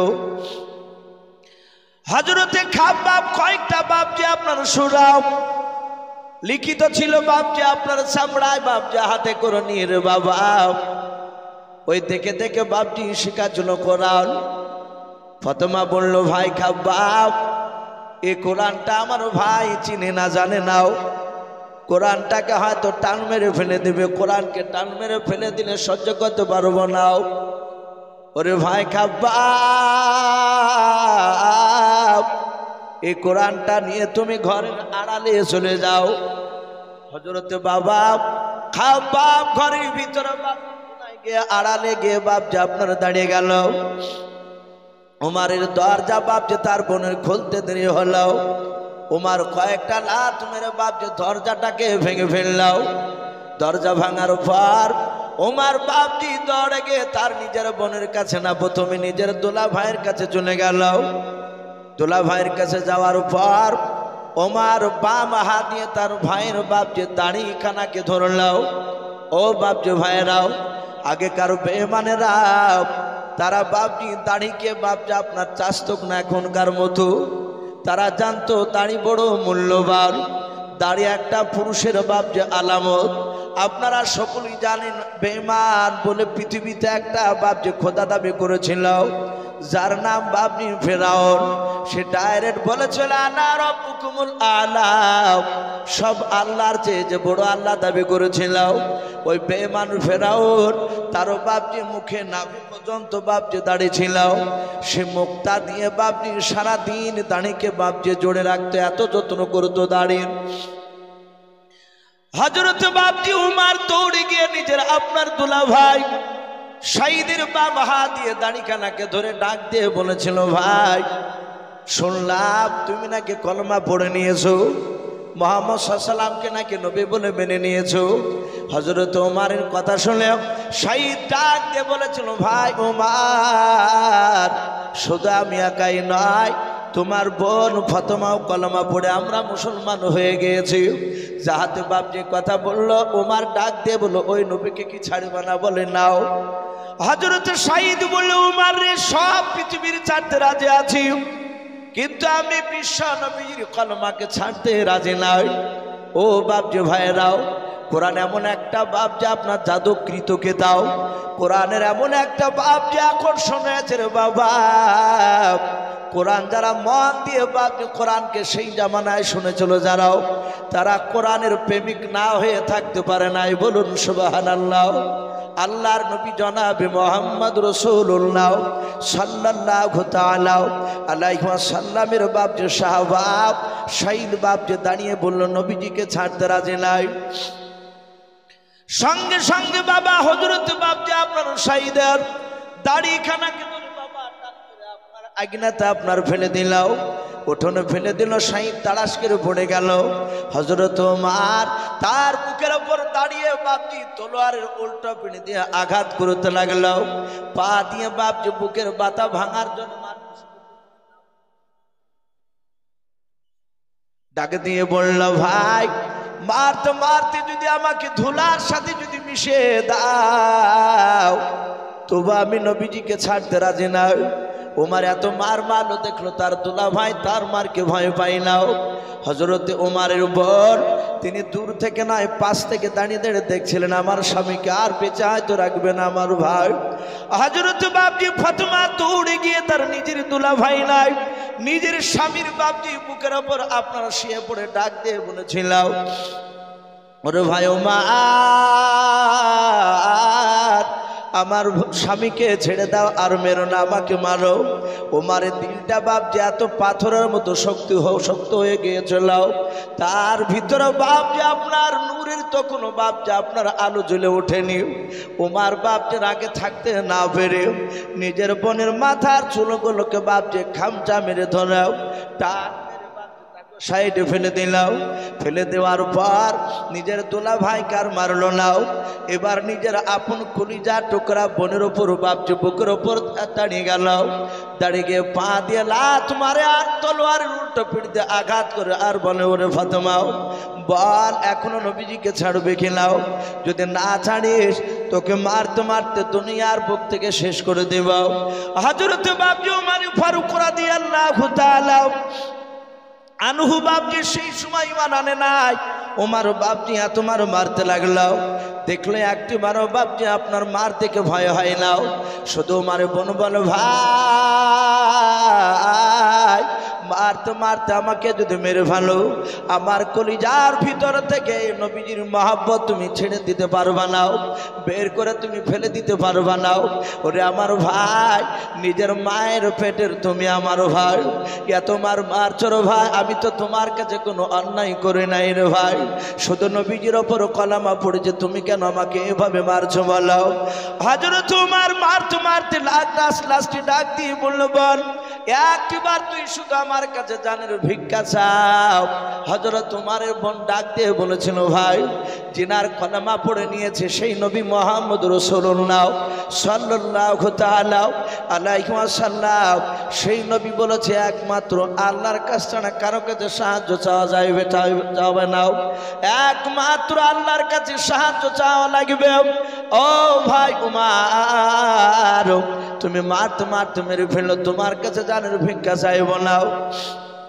ওমর বাবা তলোয়ারের উল্টো পিঠে দেখছে রক্ত লেগে আছে, মাটিতে থেকে দেখে ওমরের বোন আর শাইন তারা স্বামী স্ত্রী দুজনার মাটিতে যেদিক দিয়ে গড়াগড়ি বাপজি পড়েছে সেই দিকে বাপজি মাটিতে রক্ত লাল হয়ে গিয়েছে। ওমর দেখলে এমন জাদু করেছে সেই আব্দুল্লাহর বেটাও যে আমার বোন কোনো মতে মারকে ভয় পাই নাও, আমার দুলা ভয় পাই নাও। হযরত ওমর ডাকতে বলেন, ওরে বোন ফাতেমা এমন কি জাদু করেছে তাকে কি তোরা ছাড়বি না? বলে ভাই জীবন চলে গেল ছাড়ব না। লাস্টে ওমর বলল, বোন আমি দরজায় লাত মারার আগে আমি চিৎকার করে ডাকার আগে আমি 2-3 মিনিট আমি দাঁড়িয়েছিলাম। ওরে বোন কে যেন পড়ছিল, ইন্নী আলাল্লাহ, আমি নিশ্চয় আল্লাহ, বারবার এই কথাটা পড়ছিলাম। কে বলছিল রে বোন এত সুন্দর কথা বল? হযরত বাপজি ফাতেমা মনে মনে চিন্তা করেছে, ভাই কি ব্যাপার হঠাৎ করে নরম হয়ে গেল? ডাক দিয়ে কেঁদে কেঁদে বলেছিল, ভাই আমরা কোরআন শরীফ শিখছিলাম। ওমর বলল, বোন কোরআন আবার কি জিনিস? বলে ভাই যেই নবীর কলেমা পড়ার জন্য তুমি আমাদেরকে মেরে ফেলার জন্য তৈরি হয়ে গিয়েছিলাম, সেই নবীর ওপরে কোরআন নাজিল হয়েছে, ওই কোরআন গোপনে শিখছিলাম। বলে বোন কোরআনটা একটু আমাকে একটু পড়ে দেখে। ফাতেমা বলে, ভাই কোরআনটা তোমার হাতে দেওয়া যাবে না। বলে কেন? বলে তোমার শরীরটা তোমার নাপাক হয়ে আছে, অপবিত্র হয়ে আছে, তুমি পেশাব ফিরে পানি নাও না। বলে নাও। ওরে ভাই এই কোরআন তোমার হাতে নাড়তে দেওয়া যাবে না। হযরত ওমর বলল, বল কি করা যাবে? ওই কোরআনটা শুনতে গেলাম। বলো ভাই তুমি এখানে দাঁড়াও।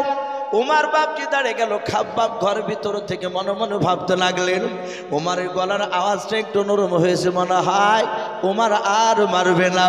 খাব্বাব বেরিয়ে এসে বলল, ভাই ওমর, আমি গতকালকে আসর নামাজ বিশ্ব নবীজির পেছনে পড়েছিলাম।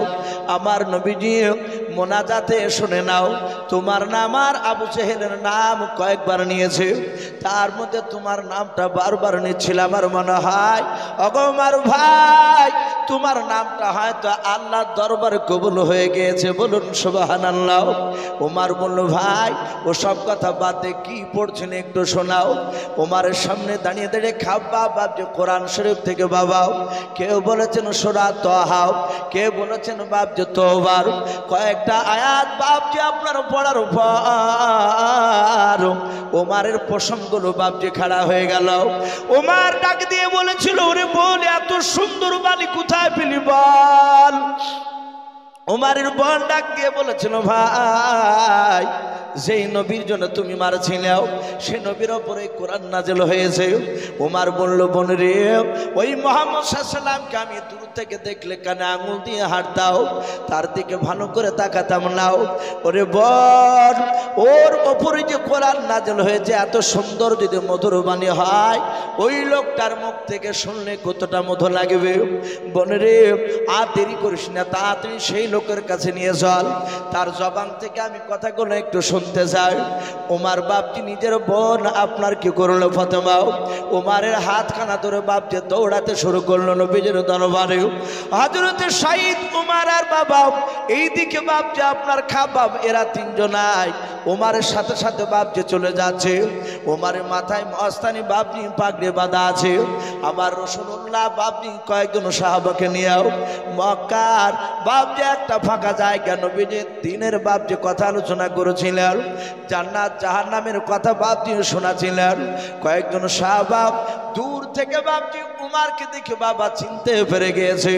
নবীকে ডাক দিয়ে বলেন, হুজুর ওই দেখেন উমার, আপনার দুশমন আমাদেরও দুশমন। ও নবীজি, আমার মনে হয় আপনাকে জবাই করে ফেলবে, আর আপনার উপর ঈমান এনেছে বলে তার বোনার দোলা ভাই আর খাব্বাবকে যে পাঠিয়েছিলেন কোরআন শিকার জন্য, বলে হ্যাঁ, ওকেও ধরে নিয়ে আসছে, মনে হয় আপনার দরবারে তাদেরকে মারবে। ওগো নবীজি, আপনার দরবারে উমার আসার আগে একটু দয়া করে আমাদেরকে হুকুম দিয়ে দাও। নবী গো, আপনাকে মারবে আমরা দাঁড়িয়ে দেখতে পারবো না। উমার আপনার দরবারে আসার আগে আমরা সকল সাথে ভাইরা দৌড়ে গিয়ে উমারকে জবাই করে দিয়ে জাহান্নামে আমরা একসঙ্গে তাকে পাঠিয়ে দেব। আল্লাহ রাসূল এইভাবে পেছন দিকে ঘুরে বলেছিলেন, ওরে ওমর, আমার সাথী ভাইয়েরা, তোমরা কি অন্তরের খবর জানো? বলে না। সাহাবারা বলেন, হুজুর আপনার মুখ থেকে শুনেছি আসমান জমিনের ভেতরে একমাত্র অন্তরের খবর, গায়েবের খবর আল্লাহ জানেন, বলুন সুবহানাল্লাহ।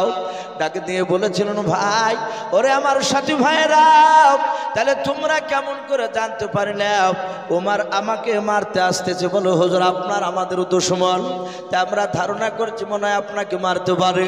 আল্লাহর নবীর সাহাবারা ডাক দিয়ে বলেন, সাহাবারাও, নবী আমার ডাক দিয়ে বলেন, ওগো আমার সাহাবারাও শুনে নাও, আমার মনে হয় উমর আমাকে মারতে আসে নাই। উমর এটা হতে পারে, হয়তো আমার কলমা পড়তে আসতে পারে, বলুন সুবহানাল্লাহ। আল্লাহ রাসূল বলেন, ওরে আমার সাথী ভাইরা, কেউ আগে যাবা না, এই জায়গায় তোমরা সকলেই দাঁড়িয়ে থাকবা, উমর আসতে দাও, উমর আসুক।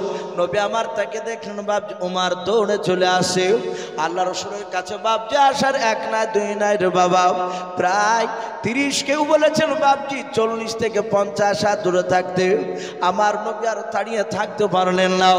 নবীজের জায়গা থেকে নবী আমার দৌড়ে গিয়ে উমারের কাছে চলে গেলেন।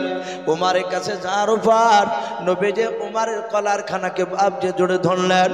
উমার বাপজি দাঁড়িয়ে গেল, আর পা তুললেন না। আল্লাহর নবী কাঁদে আর বলেন, উমার আর কতদিন পাগলামি করবে বলো? ওরে উমার, অনেক পাগলামি করা হয়েছে।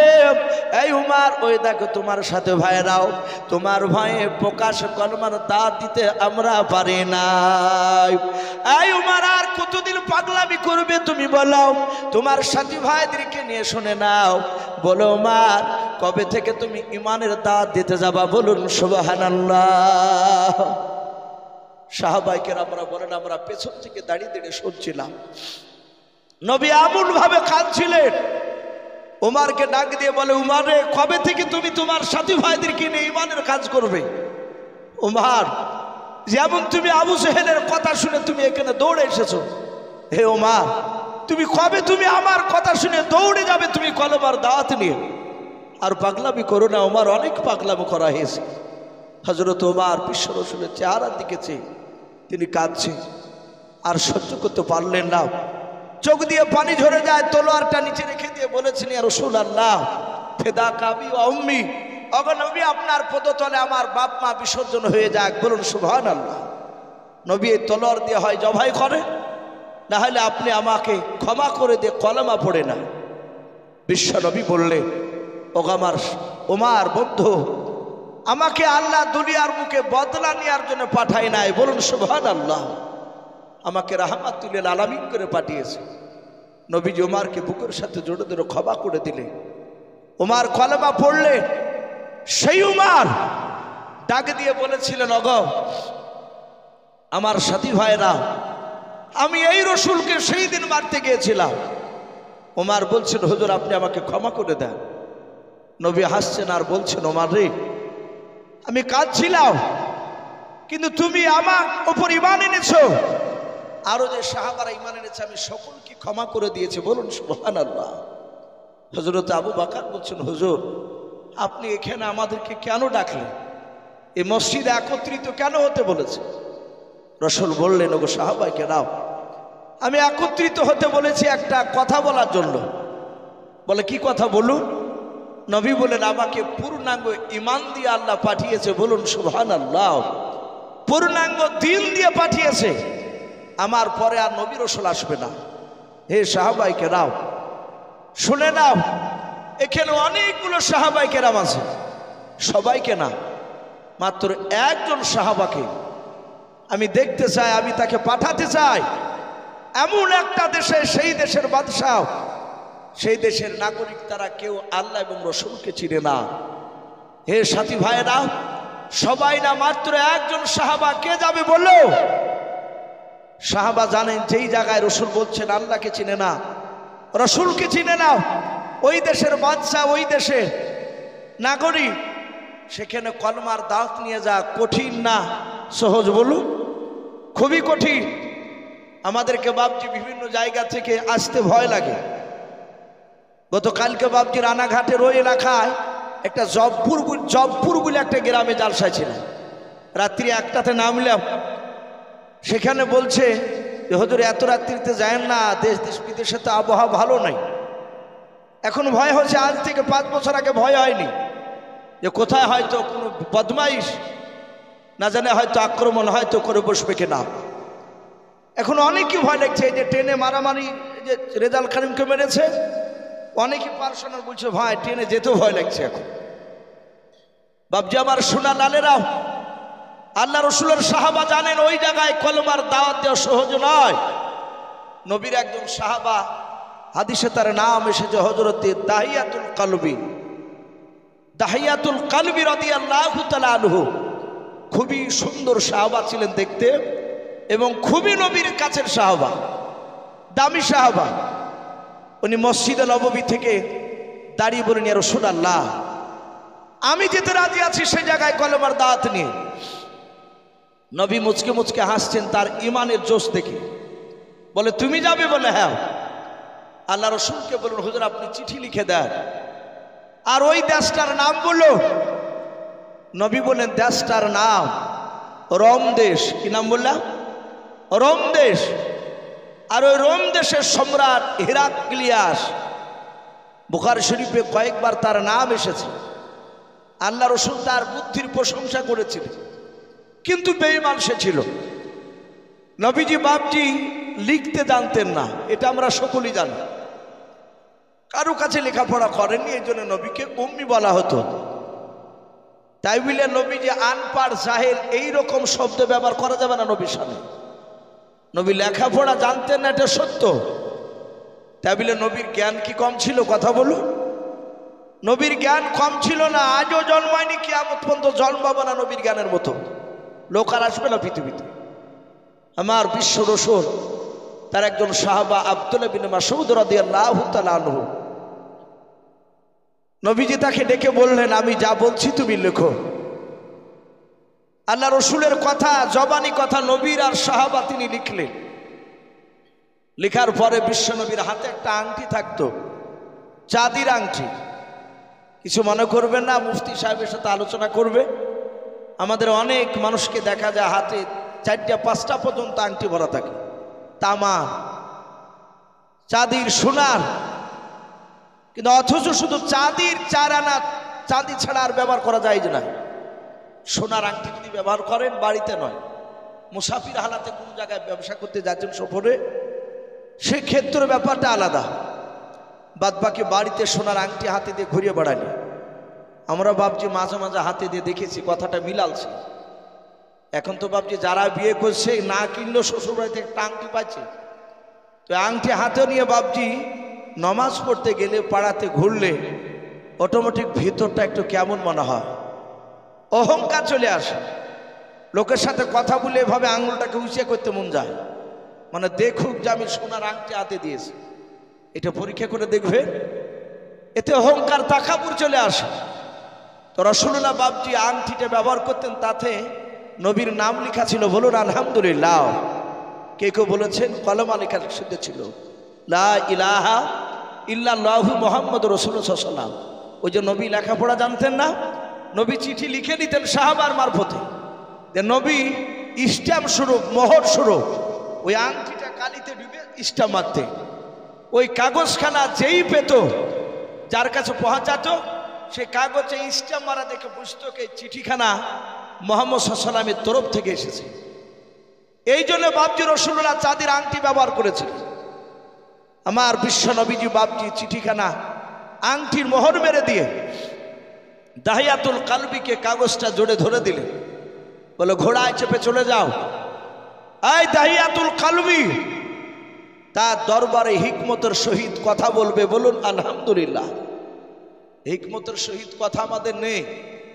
যুবক ছেলে অনেকে নামাজ পড়তে যায়, আমাদের মুসল্লি দেখেন অনেকে থাকে, এ নামাজ পড়তে গিয়ে যদি 1-8 মাস না আসে, 1 মাস গিয়ে হয়তো আর যায়নি, হঠাৎ করে ওকে রাস্তাতে দেখলি, বলে হ্যাঁ তোর বাপই তো নামাজ পড়ে না, তুই নামাজ পড়িস 5 ওয়াক্ত, তোর মতো নামাজি কত দেখেছে।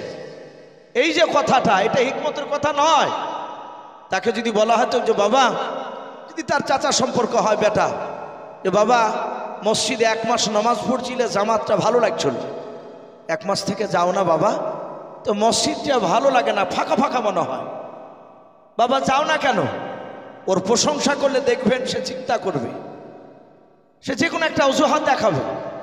আর একটা লোক এসে যদি বলে যে ভাই মসজিদে যাচ্ছিলে কত ভালো লাগছিল, যাও না তো মসজিদটা ফাঁকা ফাঁকা মনে হয়, সে দেখবে তো সবাই তো লক্ষ্য রাখে, ওই ব্যক্তি আর মসজিদে না গিয়ে থাকতে পারবে না। বলুন সুবহানাল্লাহ। এ হচ্ছে হিকমতের কথা।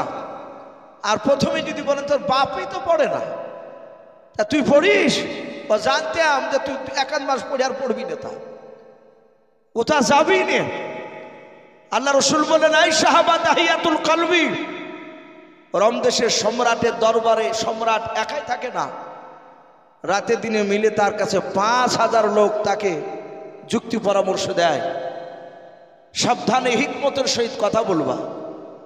চলে গেল 5000 লোক বাবজি বসে আছে। দাহিয়াতুল কালবি বলেন, আপনাদের মধ্যে বাদশাকে? সবাই বলে ওই দেখো উঁচু সিংহাসনে বসে আছে। হযরতে দাহিয়াতুল কালবি গেলেন, যাওয়ার পরে আমার বিশ্ব রসুলের সাহাবার চিঠিখানা দেখার পরে হাত থেকে চিঠিখানা নিয়ে তার চোখগুলো লাল হয়ে গেল। জোরে জোরে চিঠি পড়ছিল, তার 5000 লোক শুনছিল। 5000 লোক চিৎকার করে বলল, হুজুর একে জবাই করে দেন। এত বড় স্পর্ধা, মদিনা থেকে এসে রোম দেশে আমার বাপ দাদা ধর্মকে বাতিল করে দিয়ে নতুন ধর্ম প্রচার করতে চাইছে। দাহিয়াতুল কালবি চিৎকার করে বলে, এই সবাই চুপ করে বসো, আমি তোমাদের বাদশাহ, এর কি করতে হবে না করতে হবে সেটা আমি সিদ্ধান্ত নিয়েছি। ডাক দিয়ে বলল, যাহাতে চুপ করতে, সবাই চুপ করে গেল। রোম দেশের সম্রাট হিরাক্লিয়াস বাদশাহ ডাক দিয়ে বলল, তুমি তো নবীর কলমা নিয়ে এসেছো, চিঠিতে লেখা আছে বলে বলো মোহাম্মদ সাল্লাল্লাহু তাআলা আলাইহি ওয়াসাল্লামের একটু দু চারটে ভালো কথা শোনাও দিদি। সে কেমন চরিত্রবান ভালো মানুষ ছিল বলো। সাহাবা ডাক দিয়ে বলেছিল, ভাই আমার বিশ্বনবীর সব চরিত্র ভালো, বলে দুটো একটা ঘটনা তুমি শোনাও, এমন তোমার নবীজির কি ভালো কথা। আল্লাহ রসুলের বাপজি কথাগুলো বাপজি তুলে আলোচনা শুরু করে দিল রে বাবা। ডাকে দিয়ে বলেন, গো বাদশাহ, আল্লাহর নবী জনাবে মোহাম্মদ রাসূলুল্লাহ সাল্লাল্লাহু তাআলা আলাইহি ওয়াসাল্লাম মক্কা থেকে মদিনা যখন চলে গিয়েছিলেন, মদিনায় যাওয়ার পর আবু জেহেলরা বাপজি তবু ক্ষান্ত হয়নি। আবু জেহেল বেঈমান মৃত্যুর আগ পর্যন্ত নবীকে জানিয়েছিল।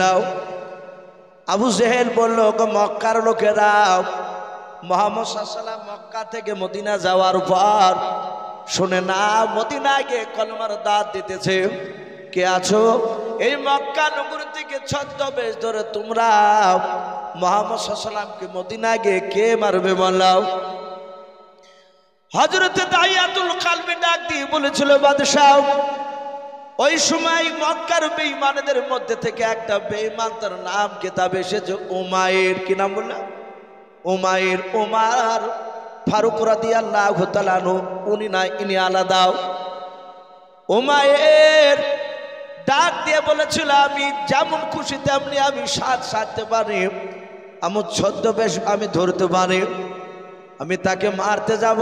বলে যাও, অনেক রকমের বাপ যা আপনার ছদ্মবেশে চলে গেল, কয়েকটা টাকা কয়েকটা বাপ যা আপনার খাজুরের সঙ্গে কেড়ে নিয়ে যাও, পানির সঙ্গে করে নিয়ে বাপনি দৌড়ে চলে গেল।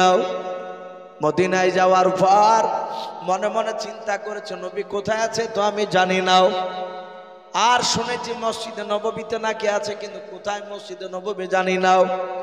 রাস্তার ধারে বাবা একটা 4 থেকে 4.5 বছরের বাচ্চাকে বাপ যে দেখলাও খেলা করেছিল। ওই উমাইর ডাক দিয়ে বলেছিল, বাবা তুমি কি জানো মুহাম্মদ সাল্লাল্লাহু আলাইহি ওয়াসাল্লাম মক্কা থেকে মদিনা এসেছে? ওই ব্যক্তি কোথায় আছে তার কি পরিচয় দিতে পারবা? ডাক দিয়ে বলল, ভাই না ওগো চাচা, ওই মুহাম্মদ সাল্লাল্লাহু আলাইহি ওয়াসাল্লামকে আপনি লোক কেন বলছেন? উনি তো আল্লাহর নবী। বলুন সুবহানাল্লাহ। ডাক দিয়ে বলেছিল, বাবা আমার ভুল হয়ে গিয়েছে, উনি নবী। উমার ডাক দিয়ে বলল, তার পরিচয় কোথায় আছে তুমি কি বলতে পারবা? ঠিকানা? বলে হ্যাঁ।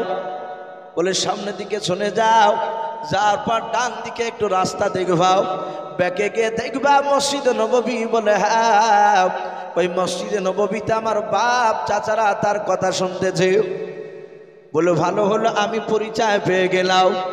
মনে মনে ভাবলো, মুহাম্মদ সাল্লাল্লাহু আলাইহি ওয়াসাল্লাম যখন মসজিদের ভিতরে একা যখন থাকবে, ওই সময় আমি তার কাছে গিয়ে বিষাক্ত ছোরাখানা কোমরে আমি লুকিয়ে নিয়ে এসেছি। ছোরাটা বের করে মুহাম্মদ সাল্লাল্লাহু আলাইহি ওয়াসাল্লামকে মেরে দেবো, একেবারে শেষ হয়ে যাবে, ঝামেলা মিটে যাবে। আল্লাহ রসুলের বাপ যে ঠিকানা পাওয়ার পর বাচ্চা ছেলেটাকে ডাক দিয়ে বলো, বাবা তুমি আমার দারুণ উপকার করে দিলে, বড় উপকার করেছো, নাও 5 টাকা তুমি নিয়ে নাও।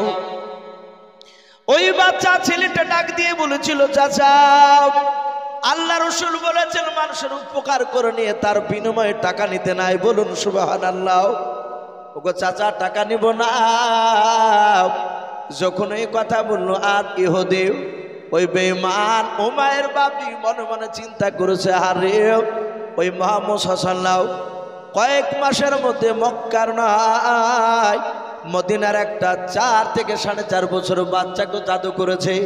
বলুন সুবহানাল্লাহ। এই ছেলেটা প্রতাপী হয়ে গিয়েছে, টাকা নিল না। উমার চলে গেল, চিন্তা করছে দরজা দিয়ে প্রবেশ করা যাবে না, আগে দেখি বেটা একা আছে না তার সাথীদের সাথে নিয়ে আছে। আল্লাহ রসুলের বাবা ওই সময় মসজিদে নববী ঘর, খাজুর পাতার বাপ যে ডাল দিয়ে আপনার বেড়া দেওয়া ছিল, ওই খাজুর পাতার ডাল দিয়ে বাপজি ছাদ করা ছিল। সাহাবারা বলেন রাসূলুল্লাহ সহ আমরা সবাই যখন সিজদায় যেতাম, আরবে পানি হলে ওই মসজিদে নববীর ভিতর দিয়ে বাবা পানি পড়ে গিয়ে মাটিটা কাদা হয়ে যেত। সাহাবারা বলেন আমার রাসূল আমরা সকলে সিজদায় যখন যেতাম কপালে পর্যন্ত কাদা লেগে থাকতো। আল্লাহ নবীর সাহাবা সকলে নবীর চেহারার দিকে বাবা চেয়ে আছে, এইদিকে বাবা ওমায়ের আপনার খাজুর গাছের আপনার পাতাগুলো একটা দরজা নয় বাবা, একটা বেড়ার দিকে তাকিয়েও এইভাবে পাতাগুলো সরে তাকিয়ে দেখছিল নবী একা আছে না দলবল নিয়ে আছে, যাহাতে বাপজি উঁকি মেরে দেখতে যাবে। আর ওই সময় দরদি নবী আমার পেছন ঘুরে তাকিয়ে দেখলেন সেই উমায়ের বাপজি চেহারা খানাও। আল্লাহ রসুল দিকে চিনতে পেরেছিল বাবা। নবী মনে মনে ধারণা করেছিল হয়তো আমার উমায়ের ভাই, আমার ভয়ে হয়তো এখানে আসতে পারে না, সাথী ভাইয়ের ভয়ে হয়তো আসতে পারে না। উমায়ের বাপ যে আপনার দেখলো মনে হয় মুহাম্মদ সাল্লাল্লাহু আলাইহি ওয়াসাল্লাম দেখে নিল নাকি। আল্লাহর নবী বলেন সাহাবারা এই মুহূর্তে তোমরা এখান থেকে তোমরা চলে যাও। সব সাহাবারা বাপজি চলে যাচ্ছে। আল্লাহ রসুল বলেন ওরে সাহাবারা পেছন দিকে ঘুরে ঘুরে কেন দেখছো বলো হুজুর আপনার কাছ থেকে যেতে আমাদের মন চাইলাও কিন্তু উপায় নাই, নবী যে আপনি বাড়ি যেতে বলেছেন।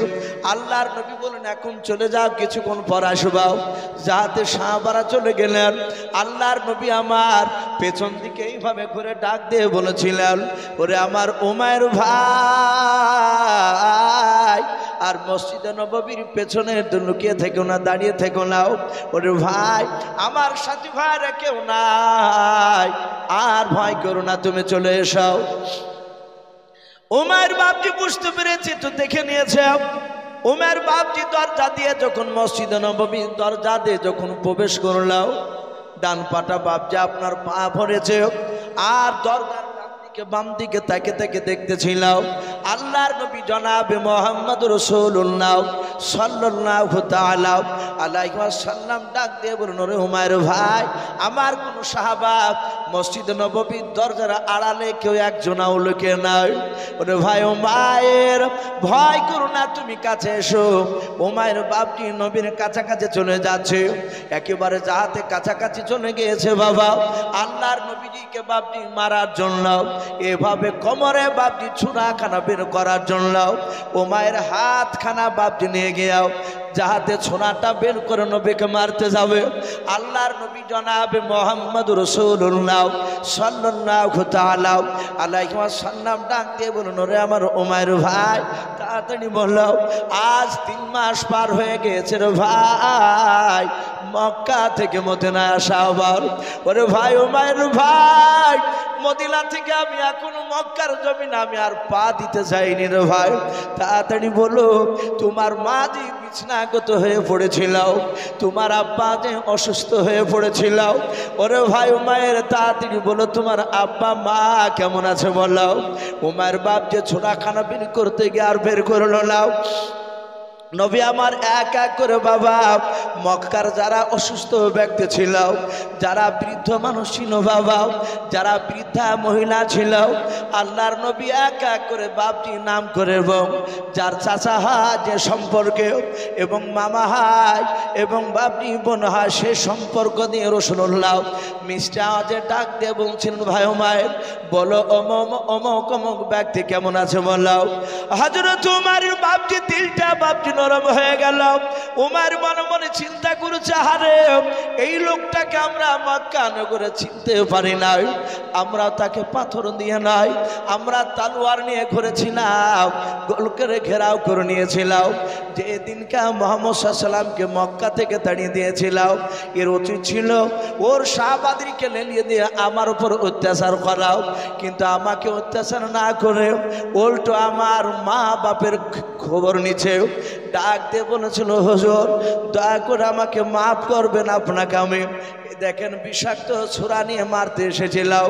নবী গো আজ চিন্তা করেছে আপনি দরদি নবী মার নবী রহমতের নবী গাও, আপনি ক্ষমা করে দিয়াও, আপনার কলমা পড়ে মুসলমান বানিয়ে আনেন, বলুন সুবহানাল্লাহ। হযরত উমাইর রাসূলের এই রকম 3টা বাপজি ঘটনা ওই রমদেশের সম্রাট হেরাক্লিয়াসের সামনে বাপজি আলোচনা করলেন। হুমায়ুন বলল, তোমাদের নেতা এত ভালো? বলে হ্যাঁ। সাথে হাতেও হেরাক্লিয়াসের চোখ দুটো লাল হয়ে গেল। ডাক দিয়ে বলে, আয় আমার প্রজারা, আয়, এই দাহিয়াতুল কালবির এখন হাত পা দড়ি দিয়ে বাঁধ, বেঁধে রাখ এখানে, একে কিছুক্ষণ পর জবাই করা হবে। সব লোকেরা বাপজি হাততালি মেরে বলল, এবার উচিত শিক্ষা হবে। এত বড় স্পর্ধা, মদিনা থেকে সে আমার বাপ দাদার বিরুদ্ধে কথা বলে। তার হাত পা দড়ি দিয়ে বাপজি বেঁধে দিল। দাহিয়াতুল কালবি কাঁদছেন, আল্লাহ, একটা লক্ষ্যকে তুমি আমার দ্বারা হেদায়েত বানাবে না। হেদায়েতের মালিক আল্লাহ, এটা আমরা ভালোই জানি। দাহিয়াতুল কালবি তিনি কাঁদছে। কিতাবে লিখেছে বাবা, ওই সময় রোম দেশের সম্রাট ডাক দিয়ে বলল, আমার প্রজাদের মধ্যে থেকে 10টা বুদ্ধিজীবী প্রজা দাঁড়িয়ে যাও যুবক। বলে, হুজুর কেন? বলে, দাঁড়িয়ে যাও। 10টা যুবক বাপজি দাঁড়িয়ে গেল। বলে, এক্ষুনি তুমি রোম দেশের বাজারে চলে যাও। বলে, আমরা দহজনায় যাব। বলে, হ্যাঁ। রোম দেশের বাজারে গিয়ে দেখো গা কোনো মক্কার লোক এখানে ব্যবসা করতে এসেছে কিনা। কেতাবে এসেছে রোম দেশে বাপজি মক্কার লোকেরা ব্যবসা করতে যেত। কেতাবে এসেছে ওই সময়তে হযরতে আবু সুফিয়ান পরে যে ঈমান এনেছিলেন, কিন্তু যেই দিনকে রোম দেশে ব্যবসা করতে গিয়েছিল সেই দিন ওই সময় নবীর ওপর ঈমান আনেনি। সে কাফির ছিল আবু সুফিয়ান। সে সময় যাহাতে মক্কা নগরে নাই, রোম দেশের বাজারে প্রচার করলে, কেউ আছো কি মক্কা নগরে কোনো মানুষ? আবু সুফিয়ান হাত উঁচু করে বললে, আমি মক্কার একটা নেতা, আমি এখানে বড় ব্যবসা করি, তাই ব্যবসা করতে এসেছি। কজনা এসেছে? বলে, আমরা 10 জনা। বলে, এক্ষুনি ছিল আমাদের বাদশাহ রোম দেশের সম্রাট এখনই ডাক দিয়েছে। চলে গেল। যাওয়ার পরই বাপজি দেখছে হযরতে দাহিয়াতুল কালবিকে। আবু সুফিয়ান চিনতে পেরেছে, এই তো সেই, ওখান থেকে এত দূর চলে এসেছে। ডাক দিয়ে বলল, রোম দেশের সম্রাট, এই তোর নাম কি? আবু সুফিয়ান বলল, আমার নাম আবু সুফিয়ান। যাহাতে বাপজি এই কথাটা বলল। বলে, কজনা এসেছিস? বলে, আমরা 10 জনা। বাপজি আবু সুফিয়ানকে রোম দেশের সম্রাট বললে, একে চিনিস? বলে, ভালো চিনি। একে চিনি, এর যে নেতা, ওর নেতার যে কলমার দাওয়াত নিয়ে এসেছে, অকও ভালো করেছিল। বলে, হ্যাঁ, এবার খেলা জমবে। বাপজি আপনারা অনেকে এখানে আছে, আমার খুব কাছের বন্ধু শাহাবুদ্দিন ভাই, উনি বললেন যে, ভাই আমাদের এই জালসাটা আদের জালসা নয়, হ্যান্ডবেলে লেখা নেই। উনি বলছিলেন যে আমরা মসজিদে ইট নিয়ে এসেছি প্রাচীর দেওয়ার জন্য। তো প্রাচীর কিছুটা মনে হয় হয়েছে, মনে হয় বলছিলেন যে রং করা হয়নি। তা উনি বললেন যে, ভাই চাপাচাপি করবেন না, একটু মিনিট 2-3 একটু বলবেন শেষের বেলায়। প্রায় রাত্রি 11টা বাপজি পার হয়ে গেল। ইনশাল্লাহ আজকে জালসার প্রধান বক্তা আর কয়েক মিনিটের মধ্যে হয়তো হাজির হয়ে যাবে।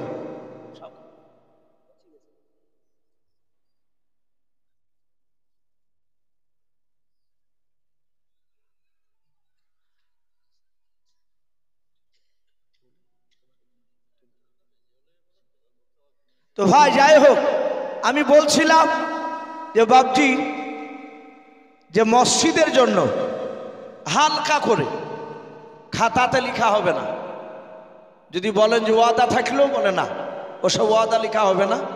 যদি বাপ 200, 100, 500, 1000 কাছে থাকলে ইনশাল্লাহ মিনিট 5-এর মতো বাপজি একটু আসি আল্লাহর ঘরকে তৈরি করার জন্য। মসজিদটা প্রাচীর রং করা হবে এই গ্রামের। দেখ মাশাআল্লাহ, লজ্জা করবো না ভাই। এ দেখেন একজন ভাই আমার 200 টাকা দিয়েছেন, আল্লাহ তার দানকে কবুল করুন। আল্লাহুম্মা আমিন। জি একটু আসি, একটু আসি। মাশাআল্লাহ, আমি শুনলাম এই বাপজি মাদ্রাসার সেক্রেটারি সাহেব, কেশিয়ার সাহেব, উনি আলোচনা হচ্ছিল। উনি যাই হোক, উনি বলছেন আমি কালি দেব 2000 টাকা, আল্লাহ তার দানকে কবুল করুন। বলুন আল্লাহুম্মা আমিন। আরেকজন বাপজি 200 টাকা, আরেকজন বাপজি আমার 200 টাকা। আল্লাহ সকলে দানকে আল্লাহ কবুল করুন, বলুন আল্লাহুম্মা আমিন। বাপজি আমি চাপ নয়, 200 100 500 যদি থাকে নগদ একটু দিয়ে যান। জি এ দেখেন আরেক 500 টাকার দাতা, মাশাআল্লাহ, হরকত বরকত হয়। ওগো আল্লাহ যারা দান, আল্লাহ যারা করছে, যারা করতে পারে না, তিনি সকলকে নবী চেহারা না দেখে আমাদের মত দিয়ে বলুন আল্লাহুম্মা আমিন। আর একজন 150 টাকা, কত আছে 1000 টাকা। আল্লাহ তার 1000 টাকা নগদ দানকে তুমি কবুল করে নাও। আর একজন ভাই 100 টাকা, বাপজি নাম না করলে অসুবিধা নেই, আল্লাহ দেখতে পাচ্ছেন। আর একজন বাপজি 500 টাকা, আল্লাহ দানকে কবুল করুন, মাশাআল্লাহ। এই দেখেন ভাই আমার 100 টাকা, 150 টাকা। আল্লাহ সকলে দানকে আল্লাহ কবুল করুন, বলুন আল্লাহুম্মা আমিন, মাশাআল্লাহ। বাপজি একটু আসে, যদি 1005 টাকা যদি হয় ইনশাল্লাহ অনেক কাজে লেগে যাবে, রঙের পয়সা হয়ে যাবে ইনশাল্লাহ। আরেকজন ভাই আমার 100 টাকা নগদ, আল্লাহ তার দানকে কবুল করেন। আরেকজন ভাই 100, আরেকজন বাপজি 100, আরেকজন বাপজি স্টেট থেকে 500 টাকা। আল্লাহ সকলে দানকে আল্লাহ কবুল করুন, বলুন আল্লাহুম্মা আমিন, মাশাআল্লাহ, জাযাকাল্লাহ। জি আসি, আলহামদুলিল্লাহ। আল্লাহর কাছে দোয়া করবো, আল্লাহ তুমি এই জালসাকে কবুল করে নাও। ওগো মাওলা দেখো তোমার বান্দা বান্দিরা তারা কষ্ট করে ওয়াজ শুনছে। 100 টাকা, 100 টাকা ঘুরে দিন। আল্লাহ তার 100 টাকা বাপজি দানকে কবুল করুন, মাশাআল্লাহ। একজন ভাই আমার এই দেখেন 200 টাকা দিয়েছেন, আল্লাহ তার দানকে কবুল করুন। জি বাপজি চাপ নয়, লজ্জা করবো না, 5 টাকা থাকলেও দিয়ে যাবো ইনশাআল্লাহ। 5 টাকা যদি থাকে একটু নগদ দিয়ে যাবে আল্লাহর ঘরকে তৈরি করার জন্য। জি রাত্রি প্রায় 11টা বাপজি পার হচ্ছে চললো, আর তাতে বাপজি এখন এই মাধ্যমিক পরীক্ষার সময়। আজকে হয়তো পরীক্ষা নেই না, আগামী শনিবার থেকে মনে হয় আছে। তো যাই হোক, বেশি রাত্রি মা বোনদের কাছ থেকে 500 টাকা এসেছে। আল্লাহ মা বোনদের 500 টাকা দানকে কবুল করুন। ওগো মা বোন আপনারা 200 150 10 টাকা যে যা পারবে ইনশাল্লাহ হাত বাড়াবেন। দেখেন আর একজন আল্লাহর বান্দা 100 টাকা। জি রাত্রি খুব গভীর করে জালসা করা ঠিক না, হয়তো আমরা ভাবি যে যত রাত্রি মাইক বাজবে সে জালসা বড় হলে তাই ভাবে। এ দেখেন আর একজন ভাই আমার 150 টাকা। এ দেখেন আর একজন বাপজি 100 টাকা, মাশাআল্লাহ। ব্যক্তি 50 টাকা। জি আপনারা হয়তো মাশাআল্লাহ কেরালা থেকে মুস্তফার আব্বার জন্য উনি 2000 টাকা দিবেন। আল্লাহ তার দানকে 2000 টাকা দানকে কবুল করে নিয়ে আল্লাহ কেরালায় যে আছে তাকে যাবতীয় বিপদ থেকে হেফাজত করুন, আল্লাহুম্মা আমিন। তার আব্বার কবর আযাবকে মাফ করুন। আর একজন 100 টাকা।